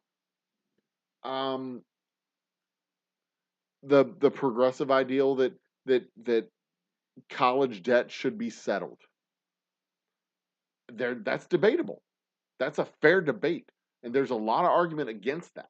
There's a lot of argument for it, but there's a lot of argument against it, and a lot of fair argument against it. But the baseline progressive ideals, all men are created, and these are universal ideals that everybody in America agrees with. All men are created equal. Life, liberty, pursuit of happiness. Life is healthcare. Liberty is prisons. Pursuit of happiness, education. Right? You pursue your happiness. That is your education. That's your training, your vocational training. Your pursuit of what it is that makes you who you are. Whether it's art, or whether it's science, or whether it's accounting, or whether it's research, math. Pursuit of happiness. I mean, those basic ideals that our country was founded on. Basic progressive ideals that our country was founded on. All men are created equal. Equal protection under the law. Protection from government intrusion.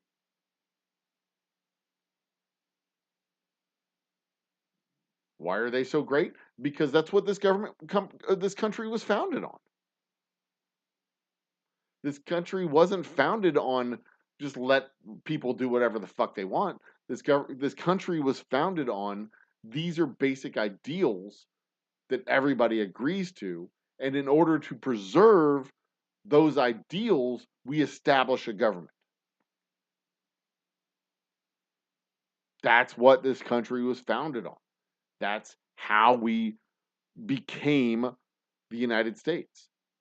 We had basic ideals that we agreed to, that we signed on for, that we fought a war over so that we could enshrine these ideals and establish a government to protect these ideals. We haven't always lived up to these ideals, but every successive generation defines them and tries to live up to them more and more and more. We live up to these ideals today more than our great-grandfathers did, more than their great-grandfathers did. We live up to these ideals today more than they did in 1776 when they established the country. Because today, we at least acknowledge that everybody who lives here is a whole person and not some of them being 3/5 of a person, you know? We form a more perfect union every single generation, every single election. We'll never form a perfect union, but we strive to form a more perfect union. And that's why I love Election Day, because we put into action those ideals. We put into action the ideals of establishing a more perfect union. That's the theory in motion. We walk to the election booth and we cast ballots, not bullets. We form a civic society by being civil members of that society. It's a beautiful thing. It's a beautiful thing. It is an absolutely beautiful thing. We fight our civil today. We fight our civil wars in opinion pages. We fight them in the pubs and bars and tasting rooms and internet forums and YouTube channels and live streams and TikToks and Twitter wars. We fight our fights with words and discussion, and we talk about it. And I've said it before and I'll say it again. If you disagree with my right to exist, we can't see eye to eye. We can't find common ground. But if we just disagree on how we solve a problem that we agree exists, well, we can find common ground. We can absolutely find common ground. We can find common ground over a pint or a shot or shot and a pint. Absolutely, 100%. Because if we agree that people shouldn't die in the cold because they can't afford health care, if we agree that people shouldn't have to choose between medicine and rent, then by God, we can agree on a solution to how people can afford medicine and rent. There's absolutely no reason why, in the most prosperous country in the history of the world, why we can't find a solution to people choosing between rent and health care. Why people go bankrupt because they break their leg. That's preposterous. That you break your leg and you lose your job, so you lose your health care, so you get an infection, so the cast can't come off because you can't afford to get the cast taken off because you don't have health insurance. Preposterous. That we are in the most prosperous country in the history of the universe. And we're the only ones who haven't figured out how to solve this problem. Because we'd go bankrupt if everybody had health care? So then why aren't healthcare companies going bankrupt? Why are health insurance companies making money hand over fist? Why are their profits going up every year? If health insurance is a money loser, why are there health insurance companies?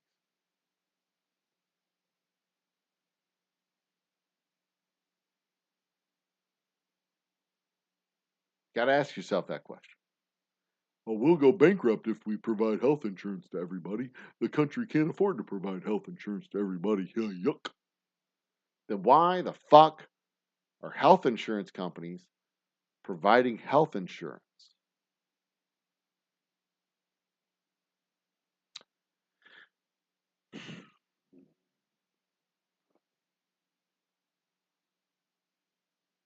That's the question you have to ask. Someone's lying to you. Either the health insurance companies are lying to you because they're not actually making any money and they're actually bankrupt and they don't exist because they go bankrupt because they provide health insurance.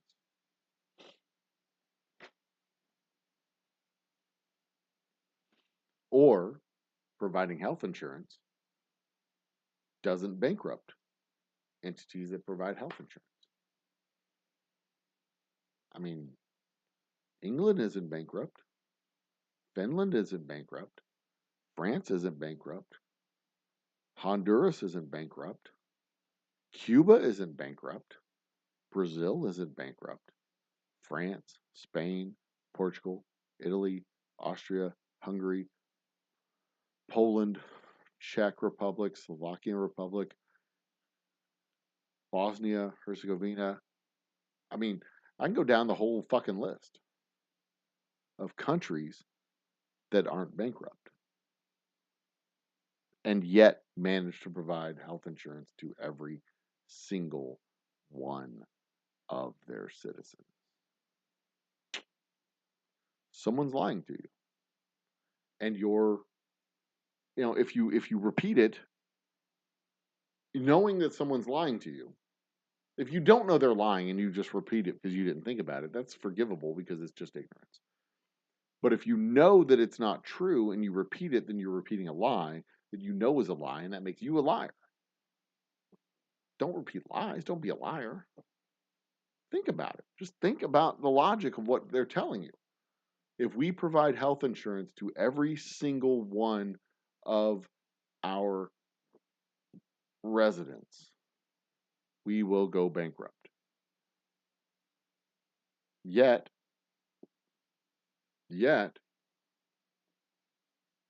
health insurance companies are some of the most profitable companies in the country. So one of those two statements is untrue.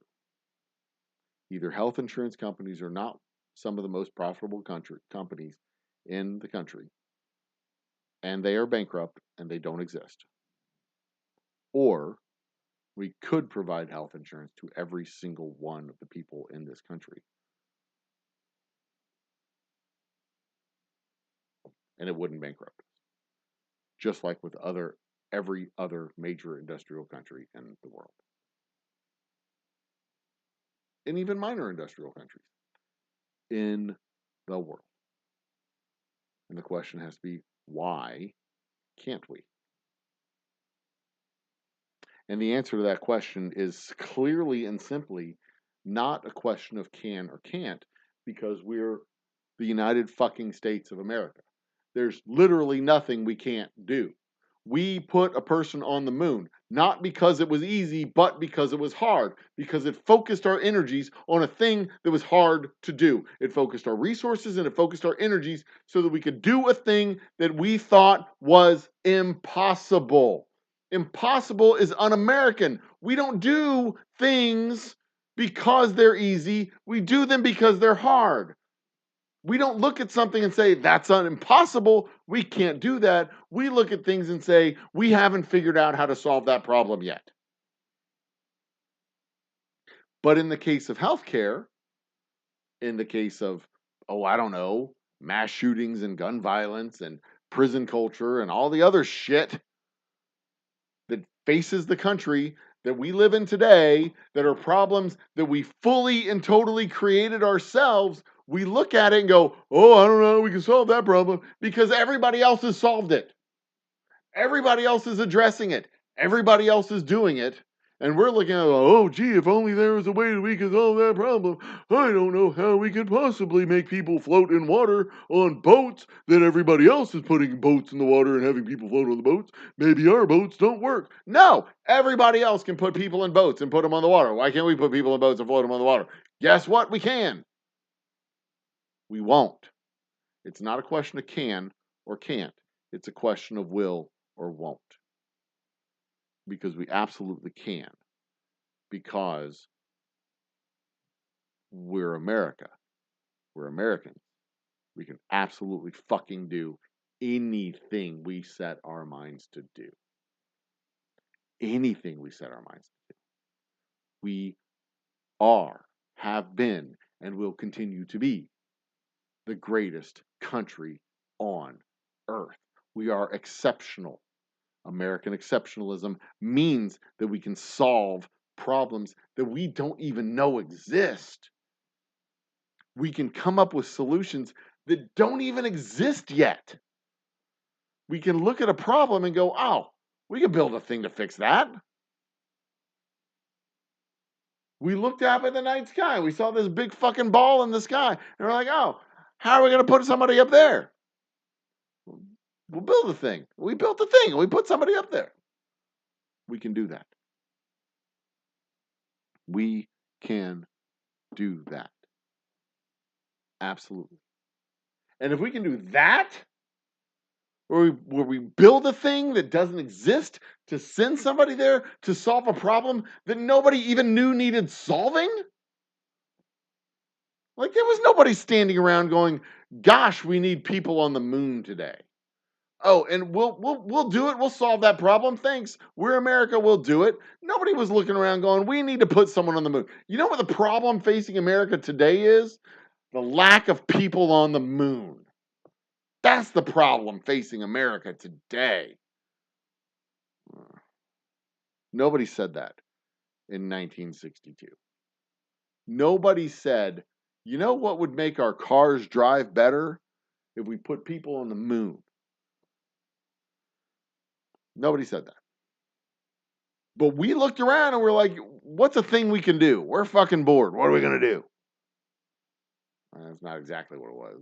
The military was like, we need to figure out how we can launch missiles. We need a program to test our missiles. Y'all got an idea? And it was a missile testing program. That's why we never went to Mars. Once we figured out how to send missiles to the moon, we didn't have to send missiles any farther. That's why we never went to Mars. But nowhere ever did we look at that and say that's a problem that needs to be solved. But we can look around us and we see all kinds of problems that need to be solved.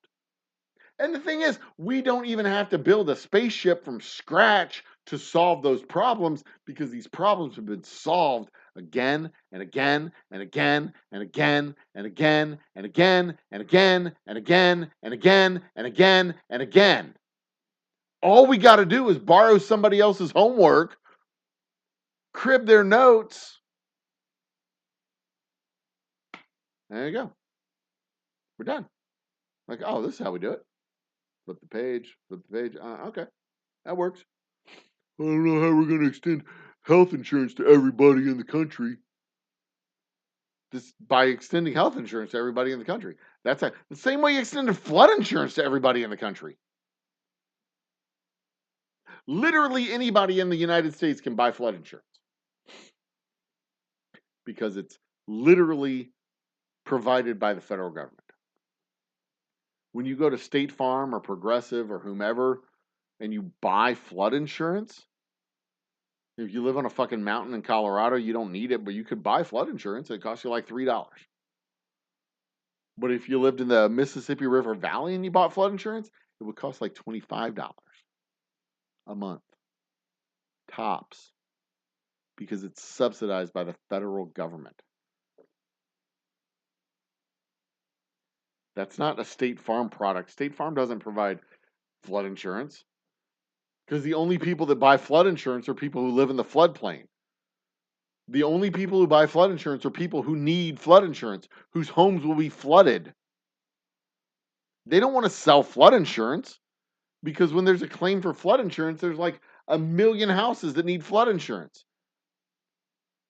And the people who don't buy flood insurance, they don't need flood insurance. The only people who buy it.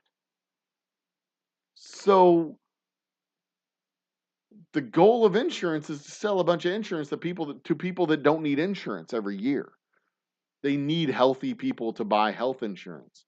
They need young people to buy health insurance. They need people in Dallas to buy flood insurance for people in Houston to get their homes fixed when their homes flood in Houston. For every person in New Orleans that has flood insurance, they need like 8 people in Denver to buy flood insurance. Because when that person has a claim, it's a $300,000 claim. And that person's not going to pay $300,000 in insurance over the lifetime of his insurance policy. That person's going to pay like, $25,000, $30,000 total over the lifetime of the policy. That's the point of insurance. You're gambling with house money. You pay money. Like, you have auto insurance. How many times do you get in a car wreck? How many times do you actually use your auto insurance? You pay $150 if it's 2 of you, $75 to $100 a month for auto insurance, and you never use your auto insurance because you never get in a wreck. You're the kind of person they want. The other 25 million people or so, 10% of those people, 20% of those people, they use the auto insurance. The other 80%, they pay for those people's auto repairs. I mean, I've had, in the past 3 years, 2 people rear-ended me. I've had $30,000 worth, no, not $30,000, $12,000 worth of repairs to my car. That's not worth $12,000. $12,000 worth of repairs to my car. I don't pay $12,000 in auto insurance. Over the, like 15 years, I might. $100 a month, $1,000 a year, 15 years. I'll pay that much in insurance. Anyway, insurance is not a money loser. Well, 11, 16, 12. I'm falling behind in chat. I got to move faster. Energy, Ohio, Pennsylvania had their elections yesterday. A bunch of states. Yeah, that's a bunch. Connecticut, Colorado, Kentucky, Maine, Mississippi, New Jersey, New York, Ohio, Pennsylvania, Rhode Island, Texas, and Virginia. And to be fair, I don't know if I would consider myself a progressive. I am more progressive than I have been in the past, but I still consider myself to be conservative. but conservative solutions to progressive problems. See, the problem is conservatives don't agree that on the problems anymore. So 25 years ago, I'd have been considered a conservative because we agreed on the problems. But now the conservatives don't even think that it's a problem. They're like, oh, you don't have insurance? I guess you just die. And then they shrug. Like, that's not a problem. That's just how it is. But 25 years ago, it was like, yeah, we need like free market solutions to make sure that people have insurance. And now, 25 years later, I look at it like, yeah, there's no such thing as a free market solution to make sure people have insurance. It's a regulation. You just have to pass a regulation that says everybody has to have insurance. You have to have policies that extend to everybody so that somebody can call you up and say, I need insurance. And if you can't do that, then there needs to be a public option where everybody has insurance on a baseline level, Medicare for all, and then you can buy premium insurance on top of that. That's the solution to the insurance problem.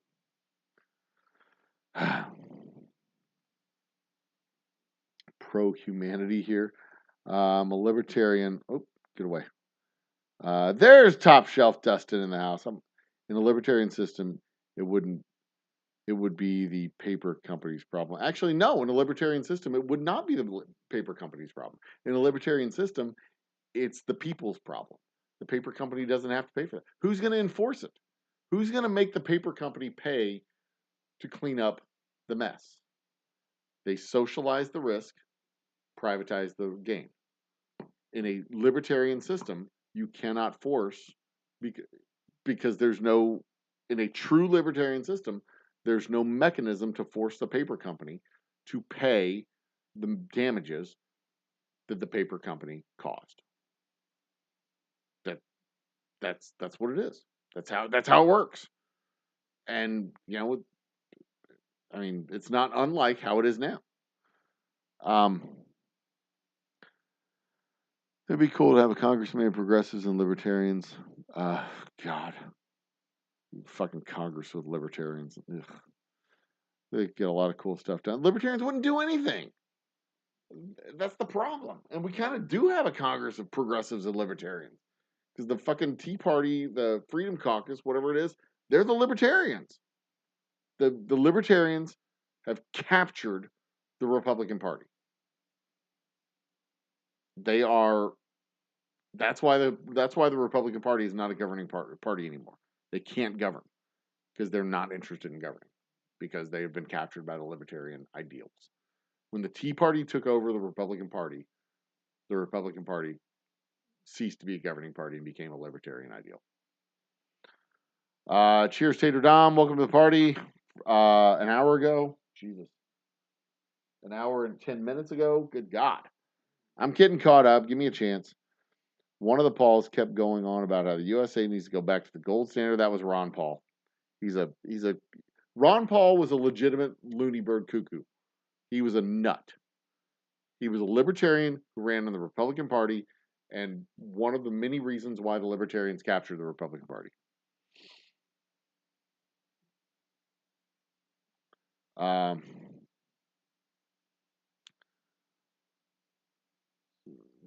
You see what is trying to make sense? Bring back lawn darts. They do still have lawn darts, but they got plastic tips and they're not nearly as cool as the old ones. Because the old ones you could take and you could like zip it down the road, and as it went across the pavement, it would like spark. You could see the sparks coming out, and you could tie fireworks. You could tie fireworks to the lawn dart, and then you shot it down the road. And as it sparked, it would light the fireworks, and it would spark down the road and go pop, pop, pop, pop, pop, pop, pop, pop. It was very cool. Good stuff. I'm old. Fuck you. It's a Republican politician argument. No clue if you're allowed to still use. I think you're still allowed to use them. You can't buy them. They were made illegal to sell. That's on lawn darts. Honestly, when my parents had them, I didn't know they became illegal until many years after the fact. I mean, we had them. I think the plastic part on a couple of them broke, but it was like a lead. I think the nose, the actual dart part, was lead. I think. Anyway, hates the country and wants to destroy everything. They just use two names, Democrats and Republicans. Democrats and Republicans are not the fucking same. We'll go back over this one more time. One party wants to govern, believes in the equality of people, don't really give a shit who you have sex with, who you love, where you put your penis or where you put your vagina. They want people to have health care. They want people to have food. They want people to have housing. The other party doesn't give a shit and they don't want you to vote. Because by God, if you vote, they're not going to win a goddamn thing. They go on TV and they say dumb shit like, and that's the problem with democracy. Direct democracy puts the people in charge of things, and then bad decisions are made. I mean, I am public on the record saying that the public should not be involved in public policy, but the public should absolutely be involved in referendums and representative democracy. We are a representative democracy, and we should be represented by our elected officials.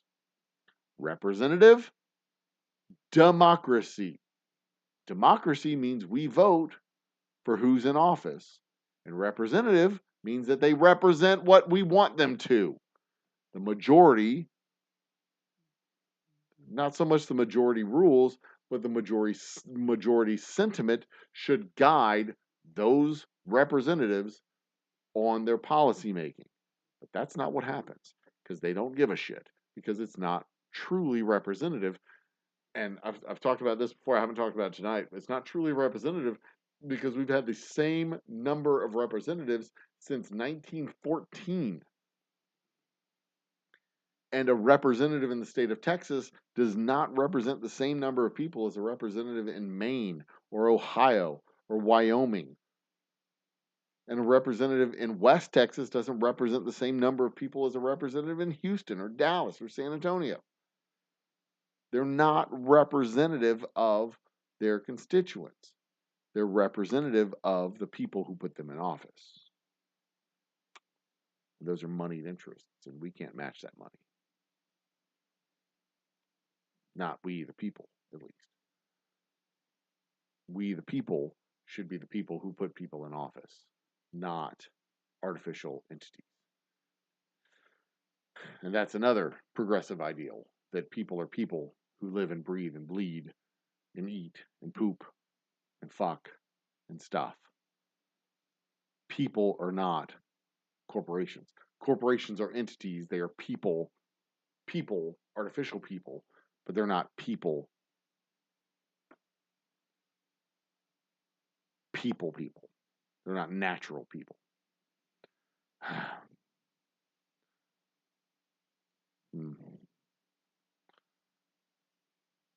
But yeah, the parties are not the same.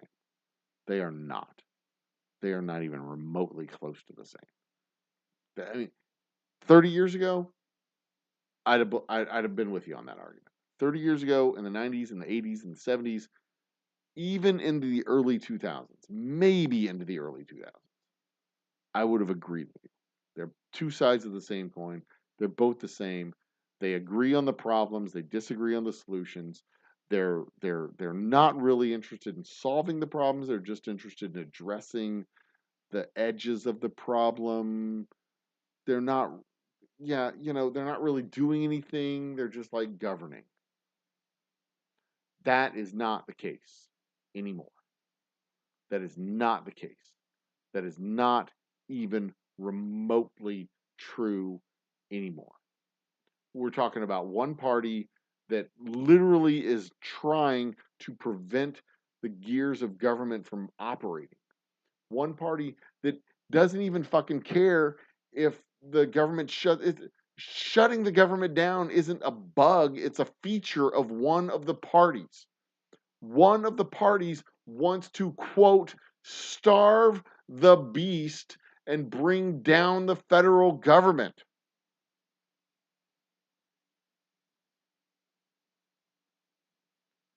One party wants to starve the beast. One party wants to cut Social Security, Medicare, education, transportation, all funding other than military funding. One party wants to eliminate 3 federal departments.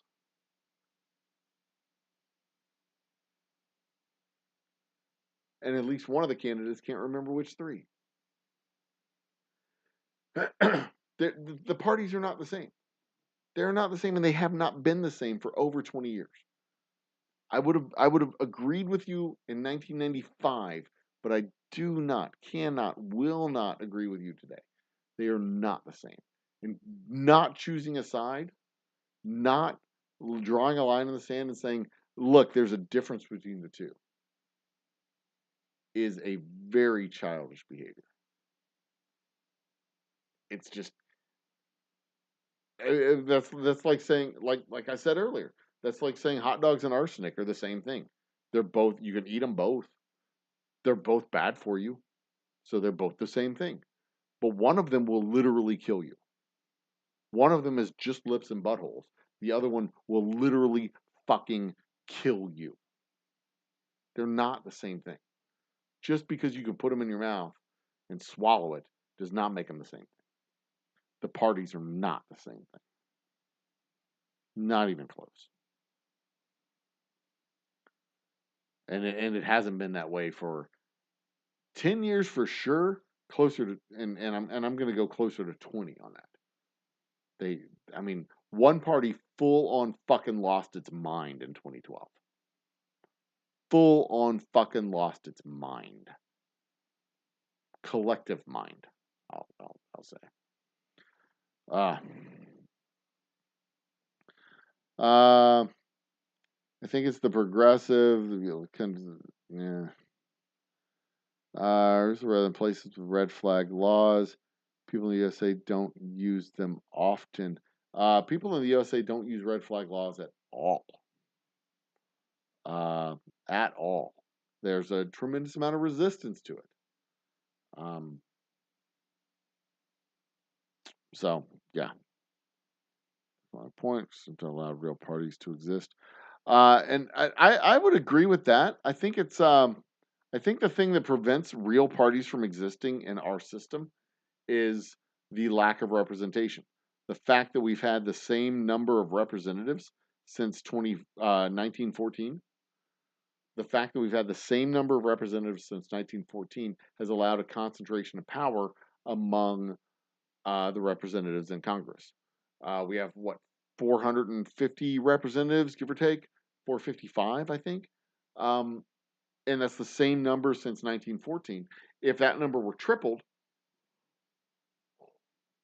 or more so, if that number were set at the Wyoming rule plus, where you have 2 representatives, I don't think there should be fewer representatives than senators. Senators are a statewide position. I think that representatives should represent half the state at least. Draw a line right down the middle.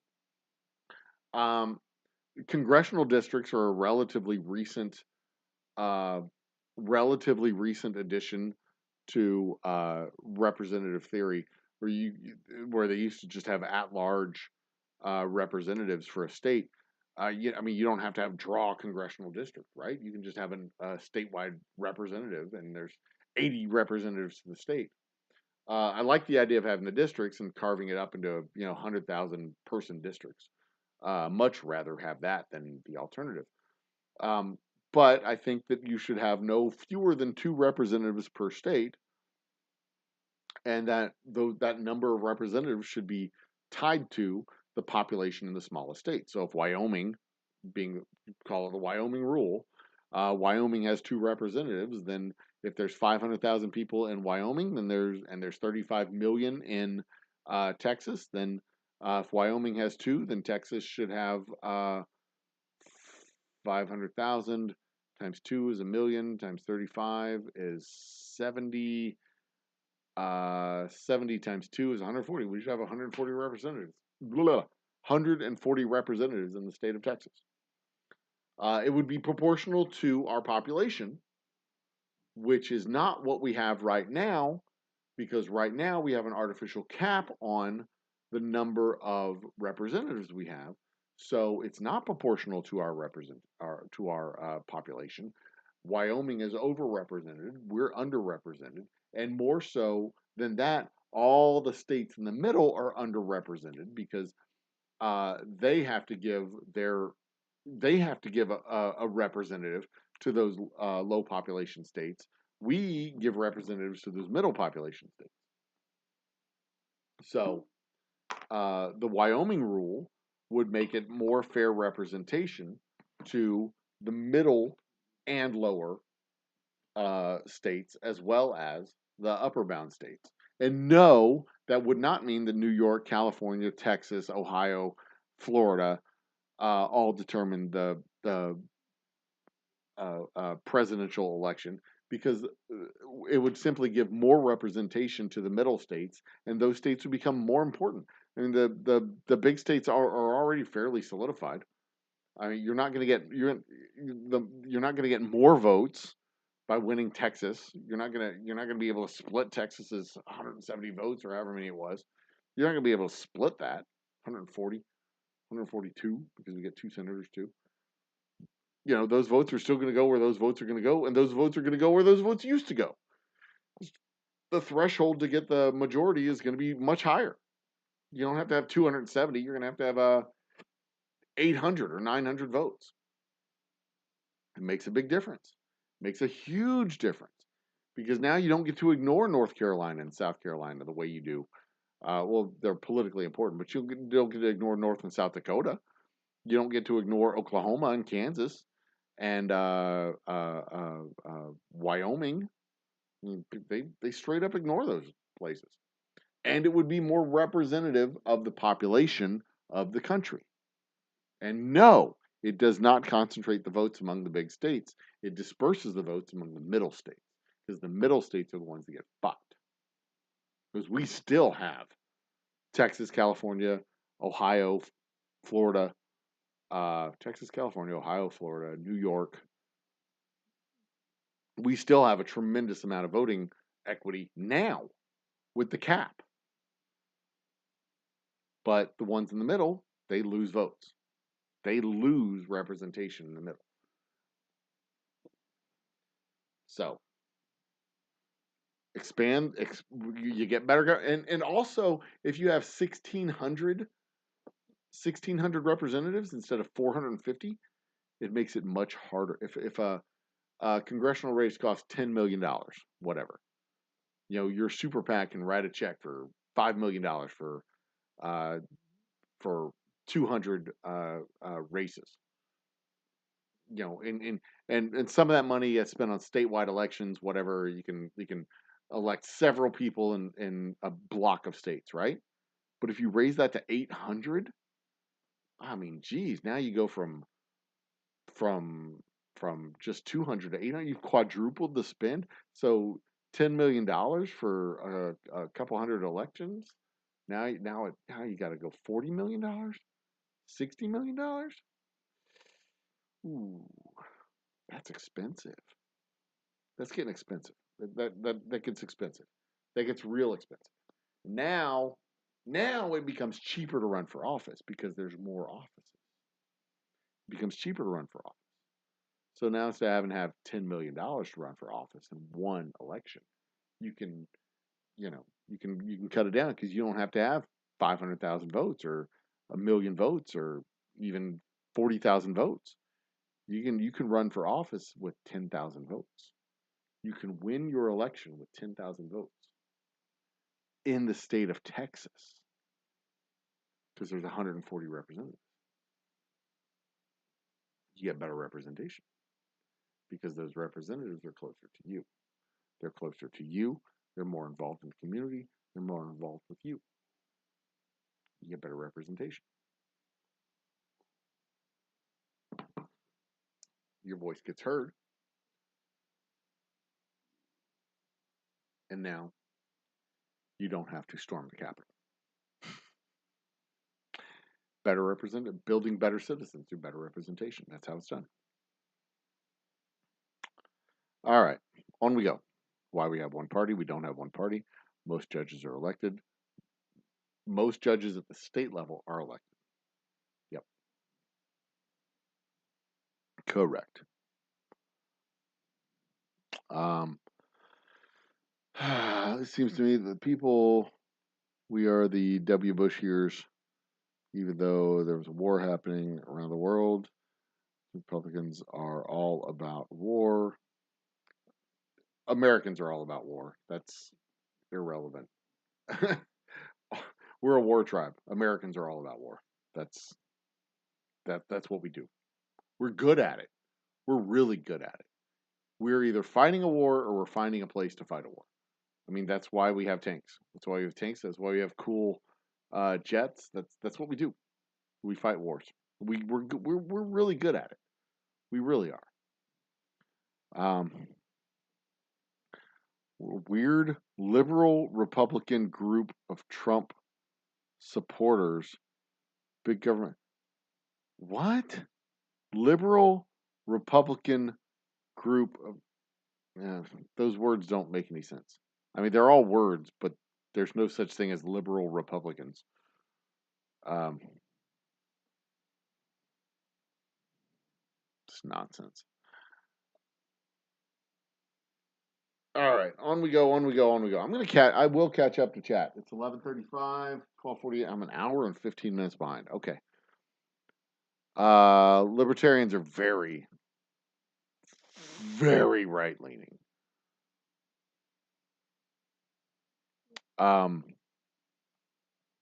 We're happy there are way more Democrats that are left leaning voters that aren't into wars. I hate the concept of forever. Yeah, well, yeah.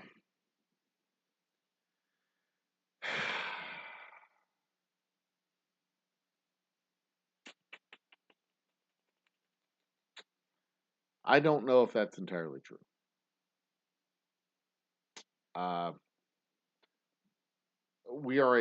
America are a war tribe, and you have plenty of people who are opposed to wars and plenty of people who are in favor of wars. It depends on the circumstance. It depends on the war. I find it ironic that the party of Reagan is opposed to a war against Russia, but I find it. I mean, I'm not all surprised. Support for war sucks. I would. I would really love to see a national policy where we work and build. We put as much money into the State Department to help build countries, stable countries. But there's a whole geopolitical discussion to be had about American American policy of stability versus instability. We win when the world is unstable because we become the stable force. When our opponents are unstable and we're stable, we become the avenue of commerce and the avenue of stability. We become the stable force in the world, and everybody comes to us and relies on us. So we want to see China in turmoil. We want to see Iran in turmoil. We want to see Russia in turmoil. We want to see all these places in turmoil, and we're the ones who are stable. That's the ideological policy of the United States, is to create instability over there so that it appears to be stable here. And Dustin, in my eyes, I see libertarians as very, very right leaning. And yeah, left right is a two-dimensional concept without nuance, because it is not a two-dimensional concept. Because there are plenty of people who are financially conservative and socially liberal, or socially conservative and financially liberal. There's liberal war stances and conservative war stances, and it's a spectrum, not a line. That it's a concept, and it's tough to say because libertarians have the progressive ideals, but conservative solutions to the problems. Like let the people decide how they want to be racist. Like there shouldn't be any racism, but the people should decide how racist they should be. Like that's what we were talking about earlier. Like the libertarian ideals and the progressive ideals kind of align when you say them out loud, but when you talk about how to solve the problem, like for example, civil rights. The progressive idea of civil rights is for voting rights, for example, is that uh, you pass a law saying that voting any changes to voting laws or voting districts or voting registration needs to be cleared by the courts in order to ensure that it is uh, appropriate and not discriminatory. Or the libertarian ideal is that uh, if we, like what Judge Roberts said, if we continue to treat it like it exists, then it exists. So he struck down the laws. Like there shouldn't be any laws. Like the fewer laws, the better. What John Boehner said. So, we just act like it doesn't exist. And then it doesn't exist. Because, if you don't test for it, it's not there, right? If you don't test for it, it's not there.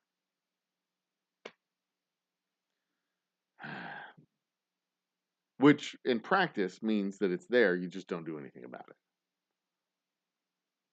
So, yeah. Cities in Arizona wouldn't exist without privatized water. Cities in Arizona wouldn't exist with privatized water. You got that ass backwards, bud. Clip about it. Building cities where sending water isn't economical. Where sending water there isn't economic. Yeah. Anyway. Defender Bush. Libertarians are right leaning. They're more south leaning.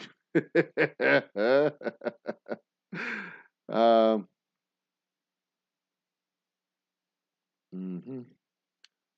Bush was a progressive side of the. Bush was not progressive side of the. Holy Jesus fucking Christ! Talk about retconning. Oh my God! That tells you how far right the Republican Party has moved in the last 15 years. When you're willing to call George W. Bush, a progressive. He was not progressive. He was a part of the old governing wing of the Republican Party. The governing wing, which has been completely eradicated because Republicans don't govern anymore. They have no interest in governing, no interest in running the country, no interest in running the bureaucracy of the government, no interest in doing governance. Bush was not a progressive any more than I am a pterodactyl. All right? That's absolutely fucking ridiculous statement of all statements to be made. That's insanity. Absolute insanity. Bush was a fucking progressive. Jesus Christ. Jesus Christ. All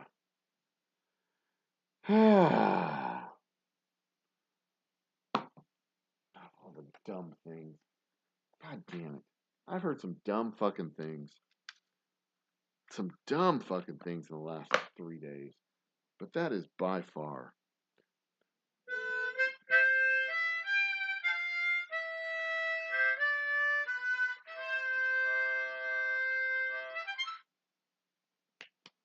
All right. My emotional support harmonica to help me get through that dumb shit. Jesus fucking Christ. All right, on we go. Believing in authoritarian. There's nothing progressive about WS. I love the fact that y'all are having your own conversation as I'm like monologuing over here.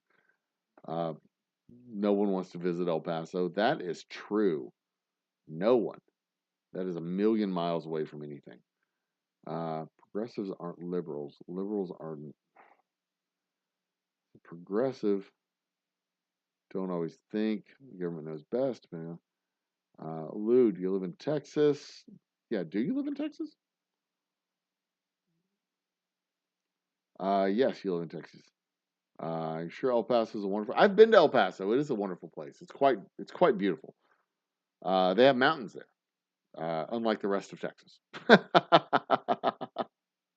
You live west of Houston. The people are low. The people and low crime rate here are wonderful. Okay.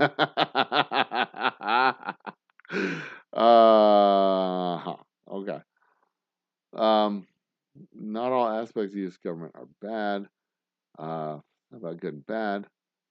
Take water. There's no freaking reason why a small city should self-control all their water to a private company. Exactly. Exactly. Welcome to the libertarian ideal. There's no reason a city should hand their water over to a private company. There's no reason utilities should ever be handed over to a private company.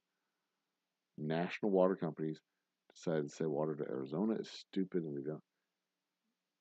And that shifts where people. But could we have national water companies and they could decide? Yeah, we could.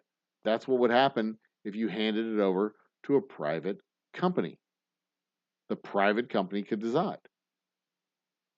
If there was no regulation on prices, no regulation on distribution, the private company could say, yeah, it costs more to send money to Arizona. We're not going to do it unless we can charge 3 times as much. And that would shift where people live. 100% shift where people live. Absolutely.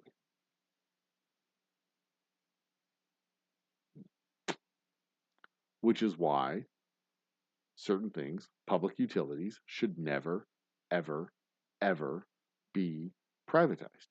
Ever. Now, the fact that people live in Phoenix means that Phoenix should have a public water system. But, you know, if people didn't live in Phoenix, they wouldn't have to have that. I don't know why people live in Phoenix. I really don't know why Phoenix blew up as a city. Why did it blow up as a place for people to live? That boggles the imagination. Anyway.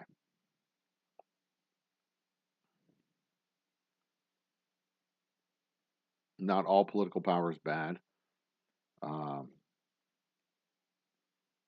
Well, good and bad is irrelevant because that's a subjective. Those are subjective terms.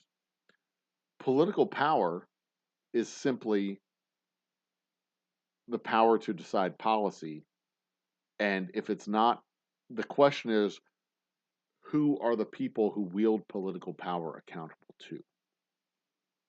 Because if it's not going to be elected officials who are accountable to the people, government of the people, by the people, for the people, if it's not going to be political, if it's not going to be elected representatives who are accountable to the people, then it's going to be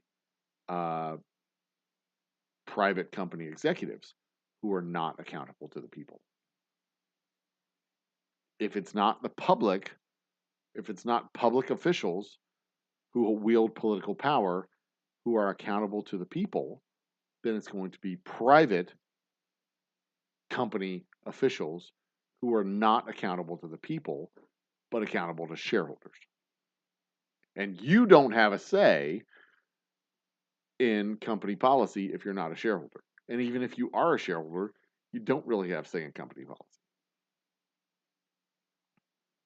So, you know, power is always bad in the hands of people. No, it's not. Power is not always bad in the hands of people. Power is bad in hands of people who are unaccountable. As long as you are accountable to someone, the power is not so bad. I mean, power can be used. That's what power's for, is for it to be used. Like, for example, the Senate has the power to hold the president accountable, or the Congress, the House of Representatives has the power to hold the president accountable for his actions. They can impeach him. Then the Senate has the power to hold him accountable by removing him from office. If they're not willing to wield that power, they don't really have the power. There's the willingness to do it. Power is not bad. It's just in the hands of the right people. I mean, power is a tool. Power is a tool to hold people accountable. If you're not going to hold people accountable, then it's not really a tool. You don't really have the tool to do it because you don't have the courage to use it. You know, I can have a sledgehammer, but if I don't have the courage to use a sledgehammer, I'm never going to knock down a wall. I have a car.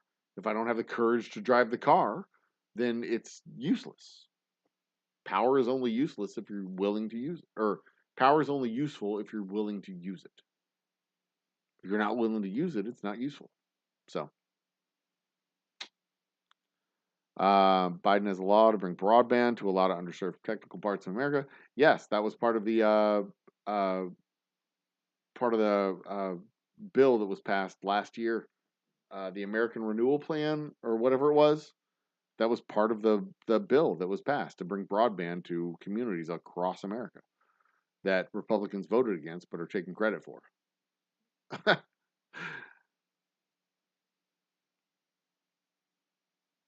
He absolutely did. That was the I think it was the American Renewal Plan. It was originally the Build Back Better, but then it was changed and changed again.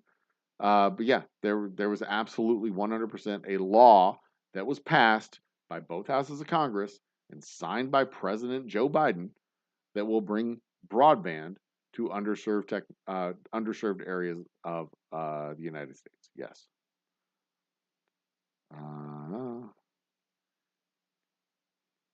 Unions take a cut from the laborers. Unions take a cut from the companies.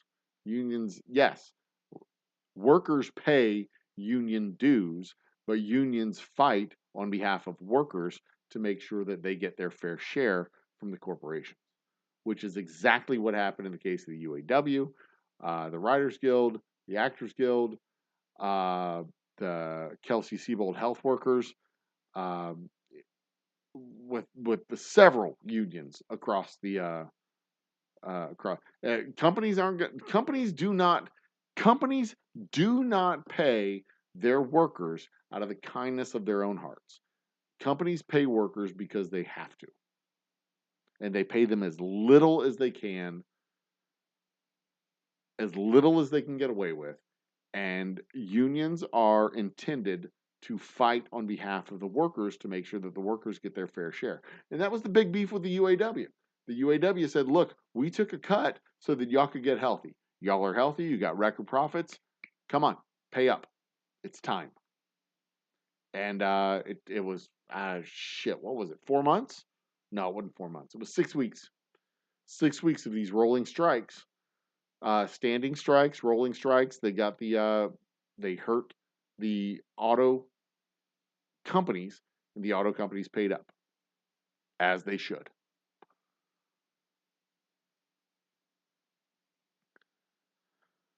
All right, on we go. Where are we at? Close that. The core just suck when given too much power. Power is corrupting. Absolute power corrupts absolutely. That is a common phrase, which is why you have to be accountable, and there has to be accountability. If you have absolute power, there's absolute corruption. But if there's accountability, then that assuages the corruption argument. And if you're not willing to wield your accountability tools, then you concede the corruption angle. And also, corruption isn't necessarily, we call it corruption, but it's not necessarily a bad thing. I mean, sometimes it's bad. Sometimes it's just the way that the gears work. And sometimes what we call corruption isn't really corruption. If your dad works at the post office, and you go and apply for a gig at the post office, and they go, "Oh, I know your dad. Okay, you're in." Is that corrupt? Yeah, arguably. You got a job because of your name, because your dad worked there too. Is it illegal? No. Is it bad? Not necessarily. Maybe, not necessarily. But, you can choose to employ whoever you want. After all, that's what the libertarians like most about it. A libertarian ideal invites corruption. Because out of the benevolence of our own heart, humans are just going to be sweet and wonderful. No, we're going to hire people we know. We're going to hire people we know. And if you saw Michael Knowles and you're like, oh, are you Beyonce's brother? Okay. Will we ever see her come in here? Maybe. All right, well, you're in. Is that bad? Maybe. Is it good? Maybe. Is it corrupt? Maybe. Should Michael Knowles be all like, no. You shouldn't hire me because I'm Beyonce's brother. Fuck that. I'm going to take advantage of my last name. 100%. 100%. I hope my kids take advantage of my last name. I worked fucking hard to make sure I have a respectable name so that my kids can take advantage of it. You think you're not going to, if your last name is fucking Hitler, you think you're going to get a job? You think some company wants to hire a spokesman? The Reese's Peanut Butter Company, whatever, Mars Company. Okay, we're gonna hear now from Mars senior executive for public relations, Michael Hitler. He's got something to say about the recall of Reese's Peanut Butter Cups. You think they want to fucking have Michael Hitler on the goddamn dais talking about recalling peanut butter cups? But if that's your fucking name, you're changing it. You're absolutely changing it. 100%. But if your last name was Swift or Washington or Lincoln, Grant, Houston, Austin, here in the state of Texas, Houston, Austin, you think you're going to take advantage of that? Goddamn right you're going to take advantage of it. Is that corrupt? Maybe. Is it bad? No, probably not. What we call corrupt and what actually is corrupt is just nonsense. Look from home, my ROI. FDR did great. Yeah, that's another one. Roosevelt. If your last name was Roosevelt, do you think you would take advantage of that? Goddamn right you would. 100%. Great for the people. I think that's why President of the USA has term limits. Oh, FDR is absolutely why. Why there's term limits. Felt he was above. FDR was interesting. Not sure where I stand. I don't think FDR thought he was above the law. But he was definitely willing to push the edges of what he was allowed to do. Yeah, FDR was a cool cat. He was like, "Hey, you got a problem with me? You're not gonna appoint my judges, or you're not gonna approve my judges? Fine, go on recess. I'll appoint a bunch of fucking recess judges." There was no cap to the number of judges that he could put in the court, so he just kept putting people into the court. The court was striking down his laws, so he said, "You know what? Fuck you guys. I'm going to add 8 more." He was savage. He was absolutely savage, which is one of the reasons why we have a cap on the number of people we can have on the Supreme Court today. Pot and abortions for everyone. Oh God. Trump's too liberal for Jesus Christ. Okay. Nonsense. 65 retired. Sure hope I'm nowhere near retired at 65. I wouldn't mind being retired at 55, quite honestly. I got a lot of work to do to get retired at 55, though. When Trump was president, would be a liberal. No, don't engage in this nonsense. He increased government. He did not. He didn't. He really didn't. He increased executive power, but not government. No, anyway. Manufacturing business, any of all the USA government functions always screws over the working. Absolutely. Yeah. Privatization of public functions is bad for governance, governing, and the populace. It's very, very bad. It fucks with incentives. You should not want to put more people in jail. But when you privatize jails, you have an economic incentive to put people in jail. It is it's very messed up the way that works. And same way with schools. You privatize schools, uh, privatizing schools is a whole other issue. That's that. They're fighting for that right here in Texas right now, and it's very frustrating because the legislature doesn't want it, the population doesn't want it, but the governor does. And it's like, back the fuck off. These executive orders, this is a really private. Our government absolutely privatizes government, though. It absolutely does. They privatize certain government functions, and it's not really private because SpaceX.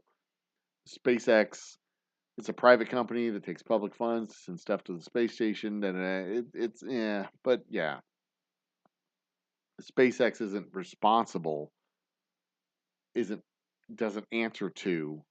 You can't vote on SpaceX, you know that, and most of the time when they just stop doing something, they don't replace it with a private company. They just stop doing it. Um, but in the case of the military, they absolutely uh, swap in industrial complex parts. Um,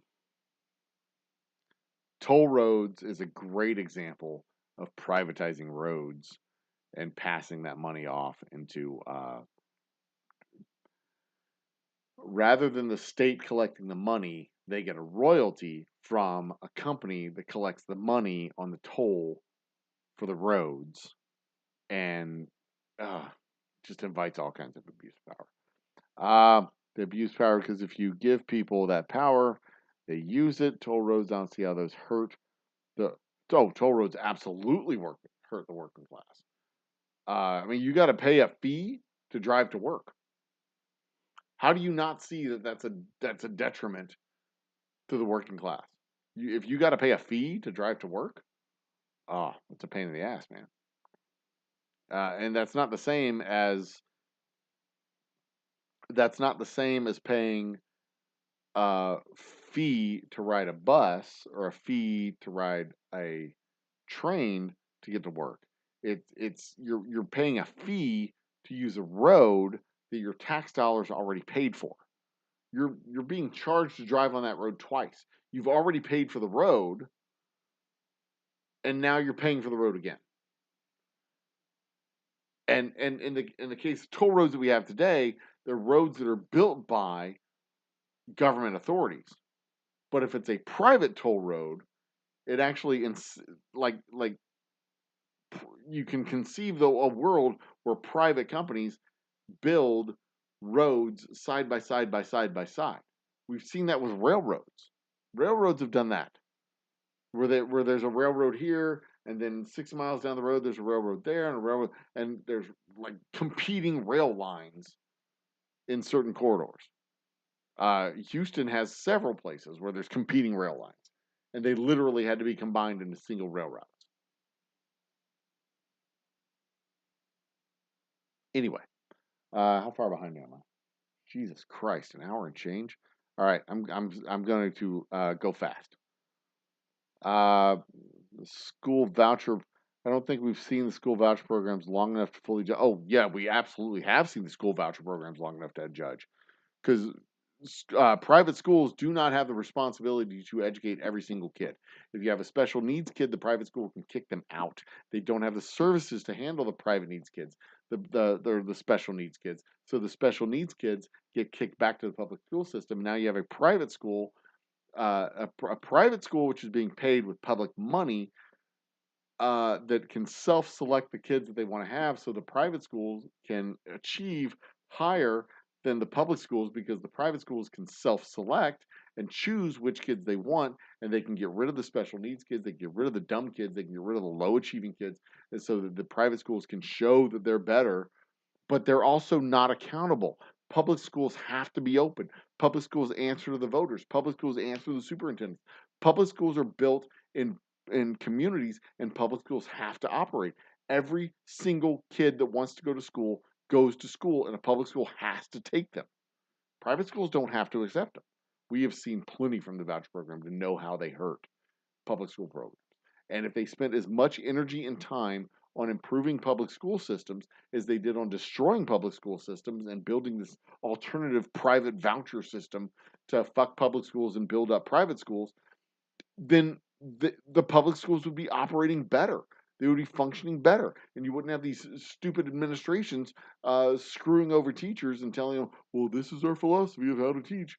Like, you don't have a philosophy of how to teach. You haven't been in the classroom in 25 years. You don't have, let the teachers fucking teach. But we know exactly how voucher programs hurt schools. It is not uh, uh, it's not a debatable point. We know how it hurts schools. We know how they show improvement in grades and performance, and it's not actual improvement in grades and performance. It's because they self-select the students who are higher achievers. Well, not self-select. They actively select students that are higher achievers and kick the ones out that are lower achievers because they don't have to take every kid that comes through the doors. Private schools, voucher schools, semi-private schools, public schools that take voucher money, magnet schools, charter schools, select schools, whatever the hell you want to call them. These are private companies, or in some cases, nonprofit private companies. Private companies that run a network of schools that overlay the public school system. And those private companies have their own rules. They can hire teachers and fire teachers. They can accept students and reject students. They can provide services and not provide services. If we don't have the resources for your kid, your kid can't come here. And in that way, they can choose which students they want and which students they don't, and then show higher achievement by selecting the students that they want to have. We know exactly how this stuff works. Oh, I know Reagan's quote regarding this. He was very much opposed to assault weapons. Be on their way looking for college or trade by 16, if not sooner. Oh yeah, there's a lot of kids. Actually, there's a lot of kids that accelerate their graduation and get on with trade school and college. But my son has several classmates who have foregone their senior year and gone into college a year early. I don't get it. I don't think that's a smart move, but whatever.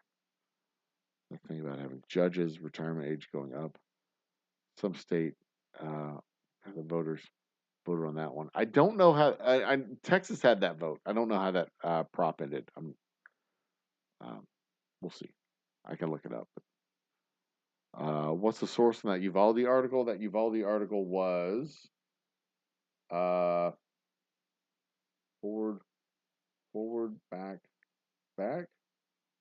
What was that Uvalde article? AP News. The source on that Uvalde article was AP.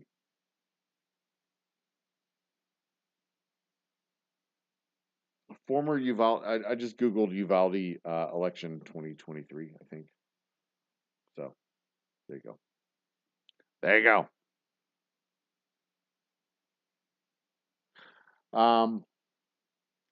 Comes to stacked courts. It's plus. Tate is horrible. Tate's a horrible fucking name. You're right. Not insurance. Medicare for all. I'm reading them all. I'm trying to see which. Oh, Mr. Jiggs is in the house. Cheers, Mr. Jiggs. Shout out to my members. Mr. Jiggs is a member. Super fan member. Love you, Mr. Jiggs. Thanks for joining the party. Paying private companies money is just a way for prices to get driven up and taxpayers to be taken. Yeah, kind of, in some cases. Um, Not everything that's labeled elective is medically necessary. Yeah, fall through the cracks. What laws change is considered an elective procedure? Okay. Speak up. Where are we at? 12:22. It is 1:20. I'm officially 1 hour behind on chat. Flood insurance being available seems like a horrible idea. I don't disagree. I don't disagree. I, I don't. I don't think flood insurance should be available. You're building a house in a floodplain. What the fuck do you expect to happen? But on the other hand, you don't always build a house in a floodplain. Sometimes your house becomes a house in the floodplain because development happened and the floodplain was extended to where your house was already built. That happens a lot in old neighborhoods where you have old small houses, and then they gentrify and they tear down old houses and build big houses, and the big houses were built on elevated pads, and those elevated pads send the water down to the rest of the houses. So your house becomes flood prone because of development around your house. Or like here in Humble, they fucking built a main event and a Costco in the floodplain, like literally on a tower of land that they just extended out towards the river, the San Jacinto River. And then, shockingly enough, the San Jacinto River backs up when in a heavy rain and floods the neighborhood back where behind the Costco. Like shocking. You you you put a building in the path of the river, and that ends up flooding the neighborhood behind the building. Shocking. They didn't build houses in the floodplain. They built houses well outside of the floodplain. The floodplain moved onto where their houses existed, um, and now those houses are prone to flood. So, self-progressive. I'm no fan of the Republican or Democratic parties. I think the Democratic well, proper progressives would not be a fan of either party because neither party is properly progressive. There's a wing of the Democratic Party which is progressive, but the Democratic Party as a whole is not progressive. Because the Democratic Party in general is a governing party, and the governing party has a coalition of several groups. Within that group is a progressive group, a very moderate group, and what we would consider a left center group, a moderate progressive, a moderate left.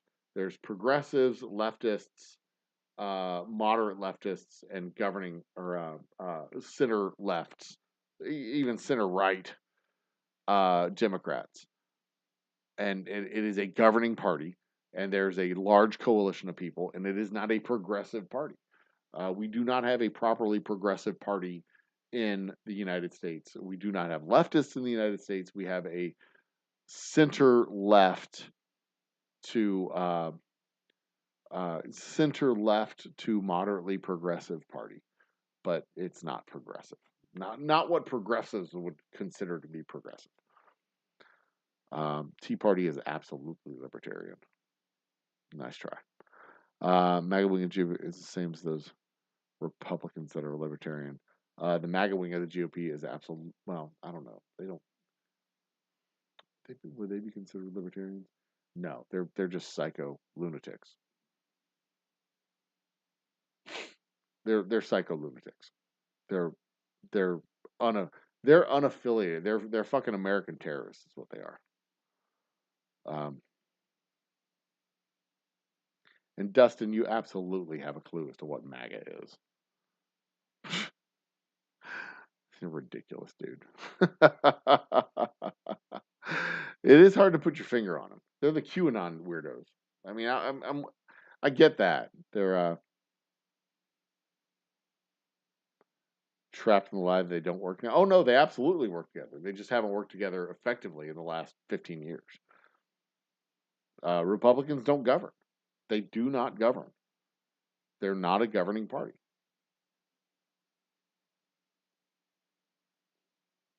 Ross Perot. Ross Perot was a cuckoo, an absolute cuckoo bird. He was a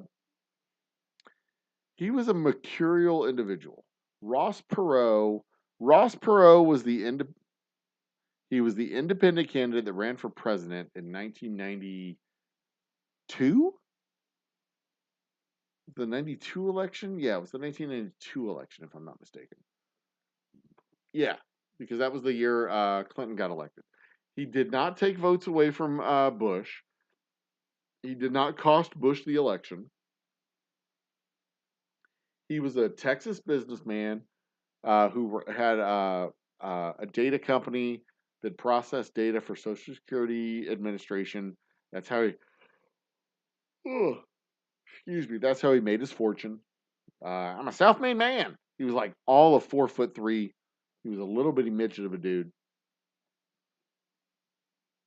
Um, that's not true. He was taller than that. But he was a little bitty dude. What the fuck came out of my mouth?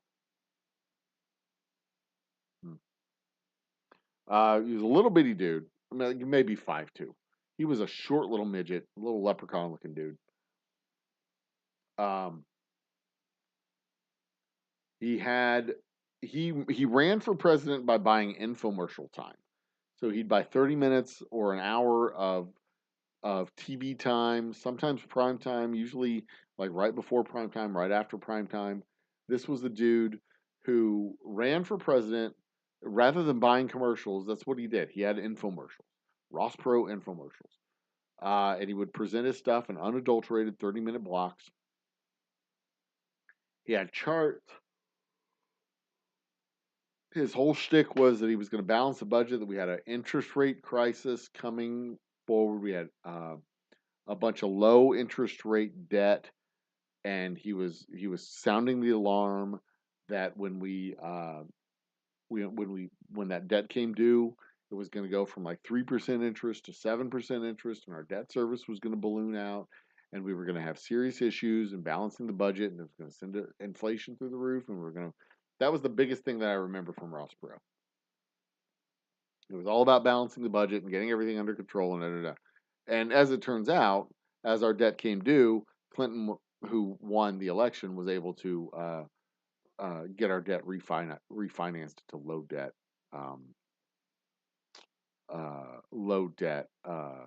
or low interest rate bonds, and balance the budget.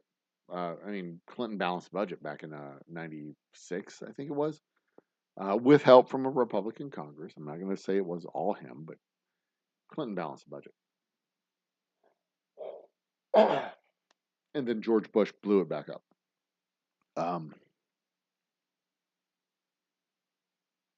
Hey, Independent Joe's in the house. Cheers. So yeah, Ross Perot, he was a curious cat. It's a great way to spend. If you got a shit ton of money, it's a great way to spend it. Running for president is awesome. He had that wild ass vice presidential candidate, who was the Navy admiral. What's his name? I can't remember his name. But he was at a debate and he had his hearing aids off and he couldn't hear the question and he had to turn his hearing aid on. And he said, "Sorry, I couldn't hear the question. Repeat it. I have my hearing aid off." It was the wildest fucking vice presidential debate I'd ever seen in my life. Like, why watch a presidential debate? Why even have a vice presidential debate? Vice presidents are unimportant when it comes to electing a president. But I kind of feel like the vice president in this next election is going to be kind of important because I don't think the next president is going to make it through the entire term. But, yeah, whatever. Anyway, cheers, Independent Joe. Welcome to the party. That's what I think about Ross Perot. I don't think much about Ross Perot. I don't think much about him at all. In fact, before you wrote that and I saw that, I hadn't thought about Ross Perot in years. Even when you went voting for a party, you vote for Congress instead of people. Create more parties, but we don't do it. Okay. Do you really want more? See, that's just the thing. If we had more representatives in the state of Texas, I don't think it would be more Republicans. If we had more representatives, I think we would have 3 more parties. because we'd have regional parties, we'd have local parties, we'd have parties that were like specific to Appalachia, we'd have parties specific to the Southwest, we would have state specific parties. We would have a party of Texas, whatever you want to call them, Armadillo Party, whatever. It would be a specific strand, and maybe they would caucus with the Republicans. Maybe they would caucus with the Democrats. Who cares? It would be its own unique Texas party, unaffiliated to the National Party, unaffiliated Mississippi, Alabama party, because they're the same state, really. Let's face it. Mississippi and Alabama are the same state. If you had 1,600 representatives, you would have the opportunity to have regional, local, semi-regional, extra-regional, broad-ranged coalitions of parties, and you could have like the Redwood Party in Northern California, and the Corn Party in the central states. The major parties would lose their grip on the messaging, and you would have more local, better representation. I mean, it would be, and there may be a governing national party that, you know, the the Georgia Greens are affiliated with them, but you know, you get 20 or 30 people in office in 2 or 3 states, then now you've got a mass of people who can, you know, caucus together and maybe influence some legislation with only 30 people across 2 or 3 states. Might be worth doing. Something to, I mean, I really, and that's something that can be done with just a law. It doesn't need to be a constitutional amendment. I really do think there should be 3 senators in every state. I think there should be 3 senators so that every state is on the ballot every election, and not just 30 states are on the ballot in every election. I think all 50 states should be on the ballot every single election. A third of your senators up for vote every single election. I really do.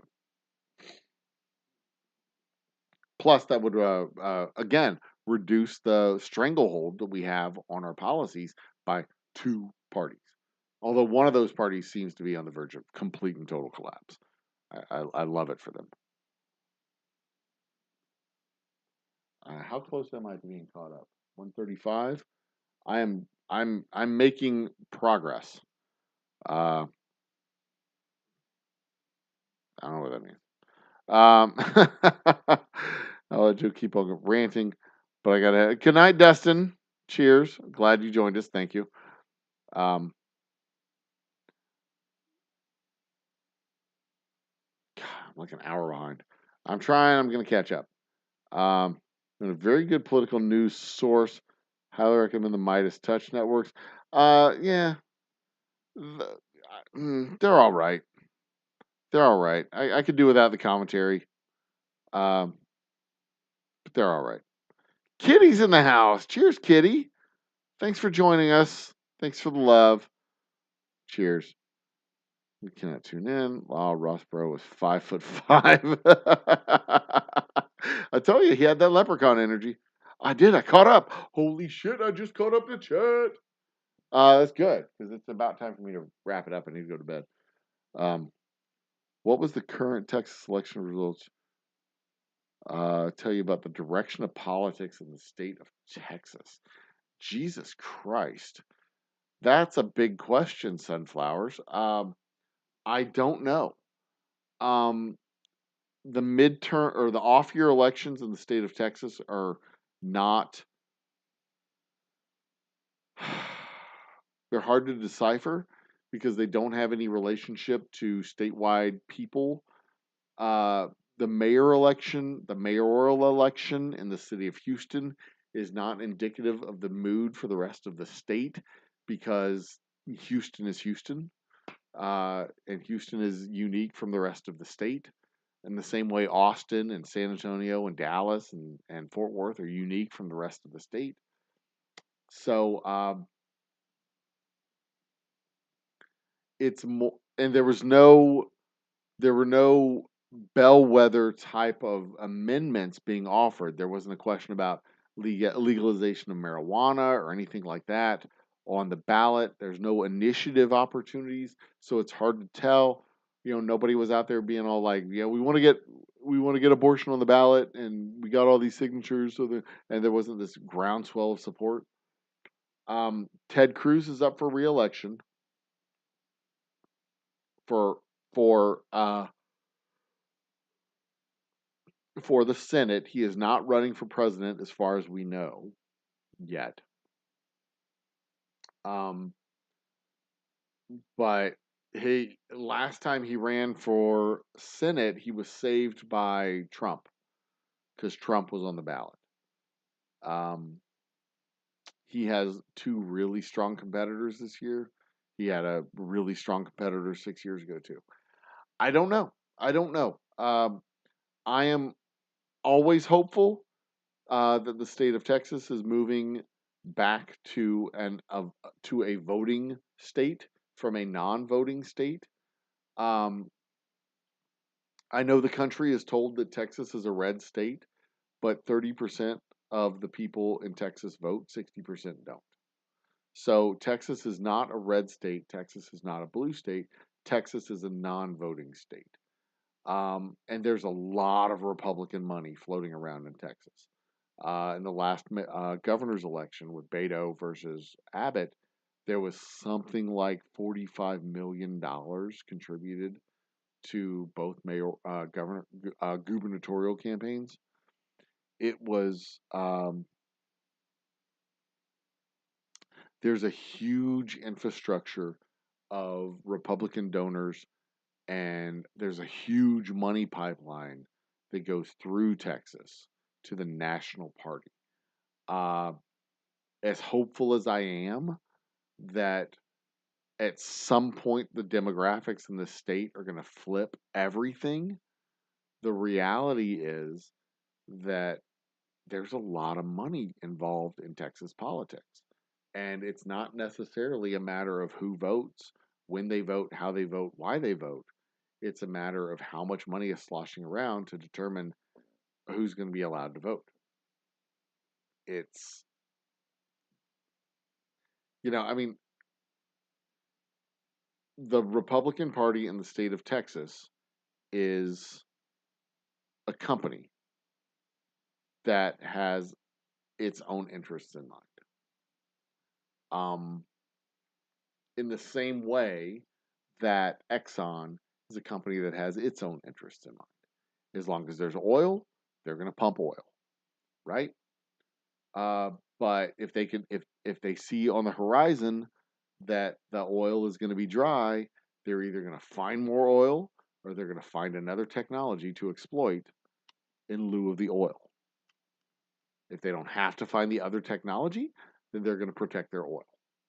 So, in the state of Texas, the Democratic Party abandoned the state of Texas in the 90s. Just full on abandoned the state of Texas. So it's been a Republican ecosystem that's been built for 30 years. And there's a money pipeline, there are vote pipelines, there's organization pipelines, and all three of those things are being protected by an organization that's protecting its existence.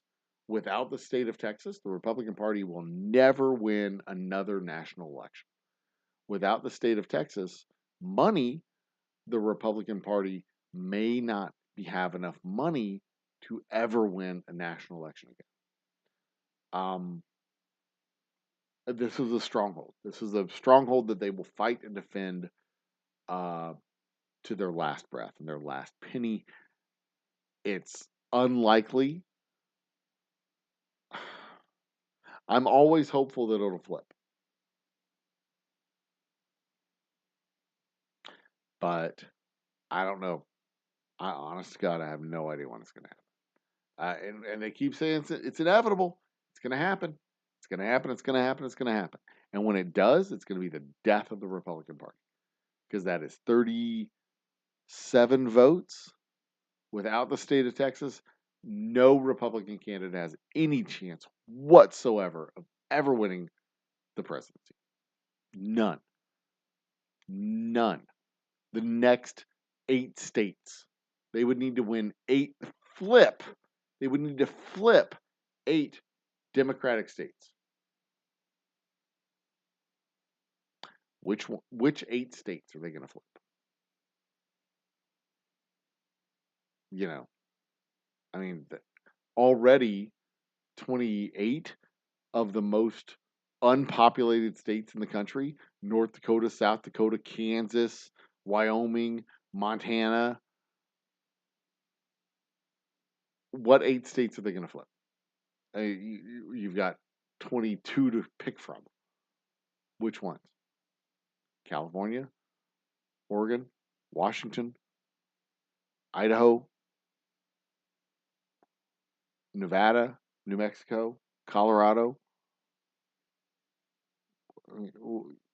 Georgia.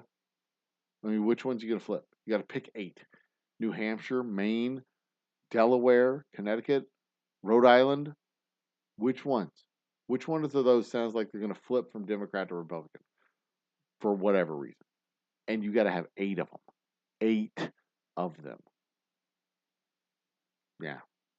Without Texas, the Republican Party is dead.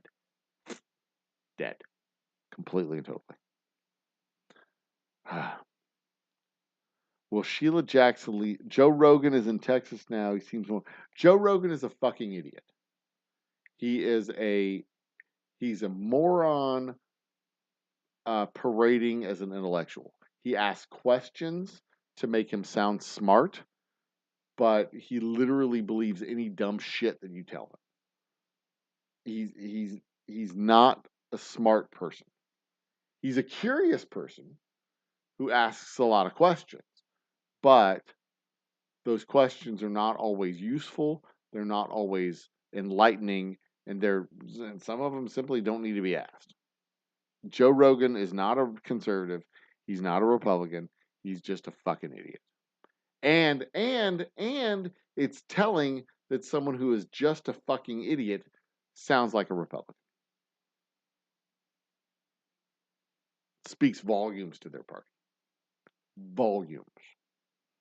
Will Sheila Jackson Lee's phone call ruin her chance to become mayor? She has no chance to become mayor of Houston. She is despised throughout the city. She is mocked and ridiculed. She is not respected. She has her district, which has been gerrymandered for it to be a safe district for her. She is a joke among people in the city of Houston and the state of Texas. She is as mocked and ridiculed as Ted Cruz. Ted Cruz is despised and hated on a statewide and national level. Sheila Jackson Lee is despised. She's not hated. She's despised. She's mocked. She's a joke throughout the city of Houston and throughout the state. But most people in the country don't know who she is. If she were to win the mayoral runoff in the city of Houston, I would eat my hat. She's popular in her district, mostly, but throughout the city, she's a laughingstock. So she has 0 chance. That phone call will not ruin her chances because her chances were already 0. So there you go. Who would my dream candidate be to replace Senator Cruz? I voted for Beto. So that's number 1. I would love to have seen Beto get into the Senate. But there are 2 candidates facing him right now. Either one of those 2 candidates would be ideal. Either one of them. One's Martinez. Who are the 2 candidates? One's a black dude, one's a Hispanic dude.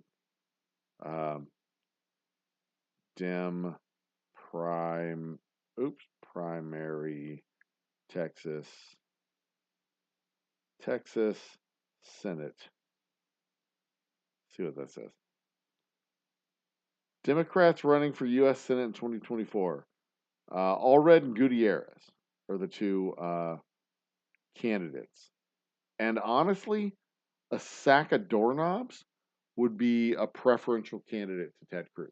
I would take a month-old hamburger meat that's been sitting on the back patio, a cat, an old cat that's senile and pees everywhere.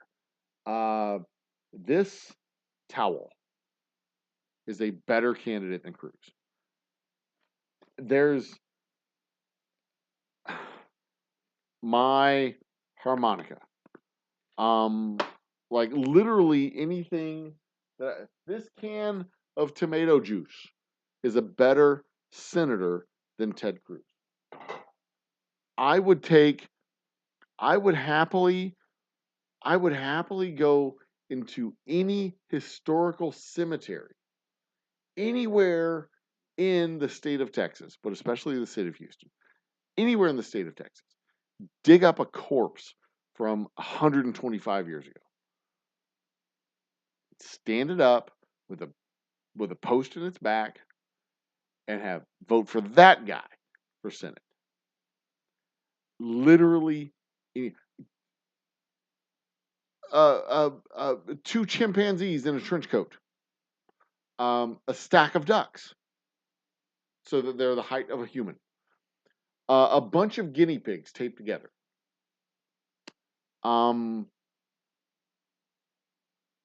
just a bunch of guinea pigs that are taped together in the shape of a person. I would vote for them over Ted Cruz. I flushed a big old turd earlier today. That would have been preferable to Ted Cruz. I threw out a Tupperware container that had bone-in pork roast from several weeks ago. We had eaten most of the pork off of it. There was only a little bit left, like less than a quarter pound, like maybe one sandwich. But the bone was in there, and some mold had gotten onto the pork roast. And I threw it out along with the Tupperware container. Not Tupperware, Rubbermaid, I guess, whatever. I threw it out along with the container because I didn't want to wash it. The trash bag that I threw it into would have been a preferred candidate to Ted Cruz. And like you said, why do people like him? They don't. People do not like him. He is despised. He is unpopular. He is a terrible human being. But there's a tremendous amount of money that backs the Republican Party in the state of Texas. And Donald Trump was on the ballot when Ted Cruz ran last time. And that brought out a lot of people to vote. The more people that voted for Donald Trump, the more people that voted for Ted Cruz, because they were just voting for Republicans. So they don't like him. He is not a popular candidate. The last time he ran for re-election was the closest election he ever faced. He almost got beaten by Beto. It was super duper close. 100,000 votes. Something like that. Maybe 1 million. I don't remember. But it was the closest he had ever come to being defeated. But he pulled out in the end because he was better financed. He had more money. There's a huge pipeline of money supporting Republican candidates in the state of Texas. And if we cut that pipeline off, the party is dead. 100% dead. So, AIDS. That's not funny. There's plenty of voters in Texas. There are plenty of voters in Texas. But there's a lot of money in Texas. A lot of money in Texas making sure that Ted Cruz continues to win elections. And it's unfortunate because he's an absolutely terrible human being. I don't even think his mom loves him. I mean, I'm just saying. All right. It's Spent 7 hours of watch time. It's time for me to go to bed. It's 2 o'clock in the morning. I got an early morning tomorrow. I've got to go get doors and install doors in my distillery for the build out. This has been fun. I like talking about this stuff. Did I really lose? I wonder how many more. I started off at, nope, just 2. I went from 2520 to 2518 subscribers, but that's okay. I don't mind. I like Wendy Davis too. She's pretty funny. Or she's a sharp chick. Good rep. Anyway, I am the old humble guy. You are not. I have a little bit of whiskey left in my glass. This is a good shot, a good final sip. I will see you guys if probably not tomorrow, but probably Friday, putting up walls. So be awesome to each other. Stand vigilant and make sure that our democracy is safe. And until we meet again, I am the old humble guy, and you are what? What type of doors? Oh, just regular doors. Putting in regular doors. Just my office door and my bar door. Just a couple of doors. So anyway, that said, good night, everybody. Be awesome to each other. Continue to be awesome to each other. And I will see you in just a couple of days. Cheers. Good night.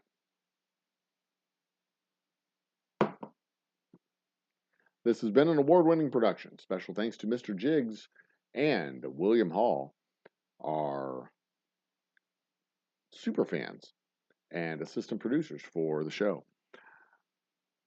See you next time.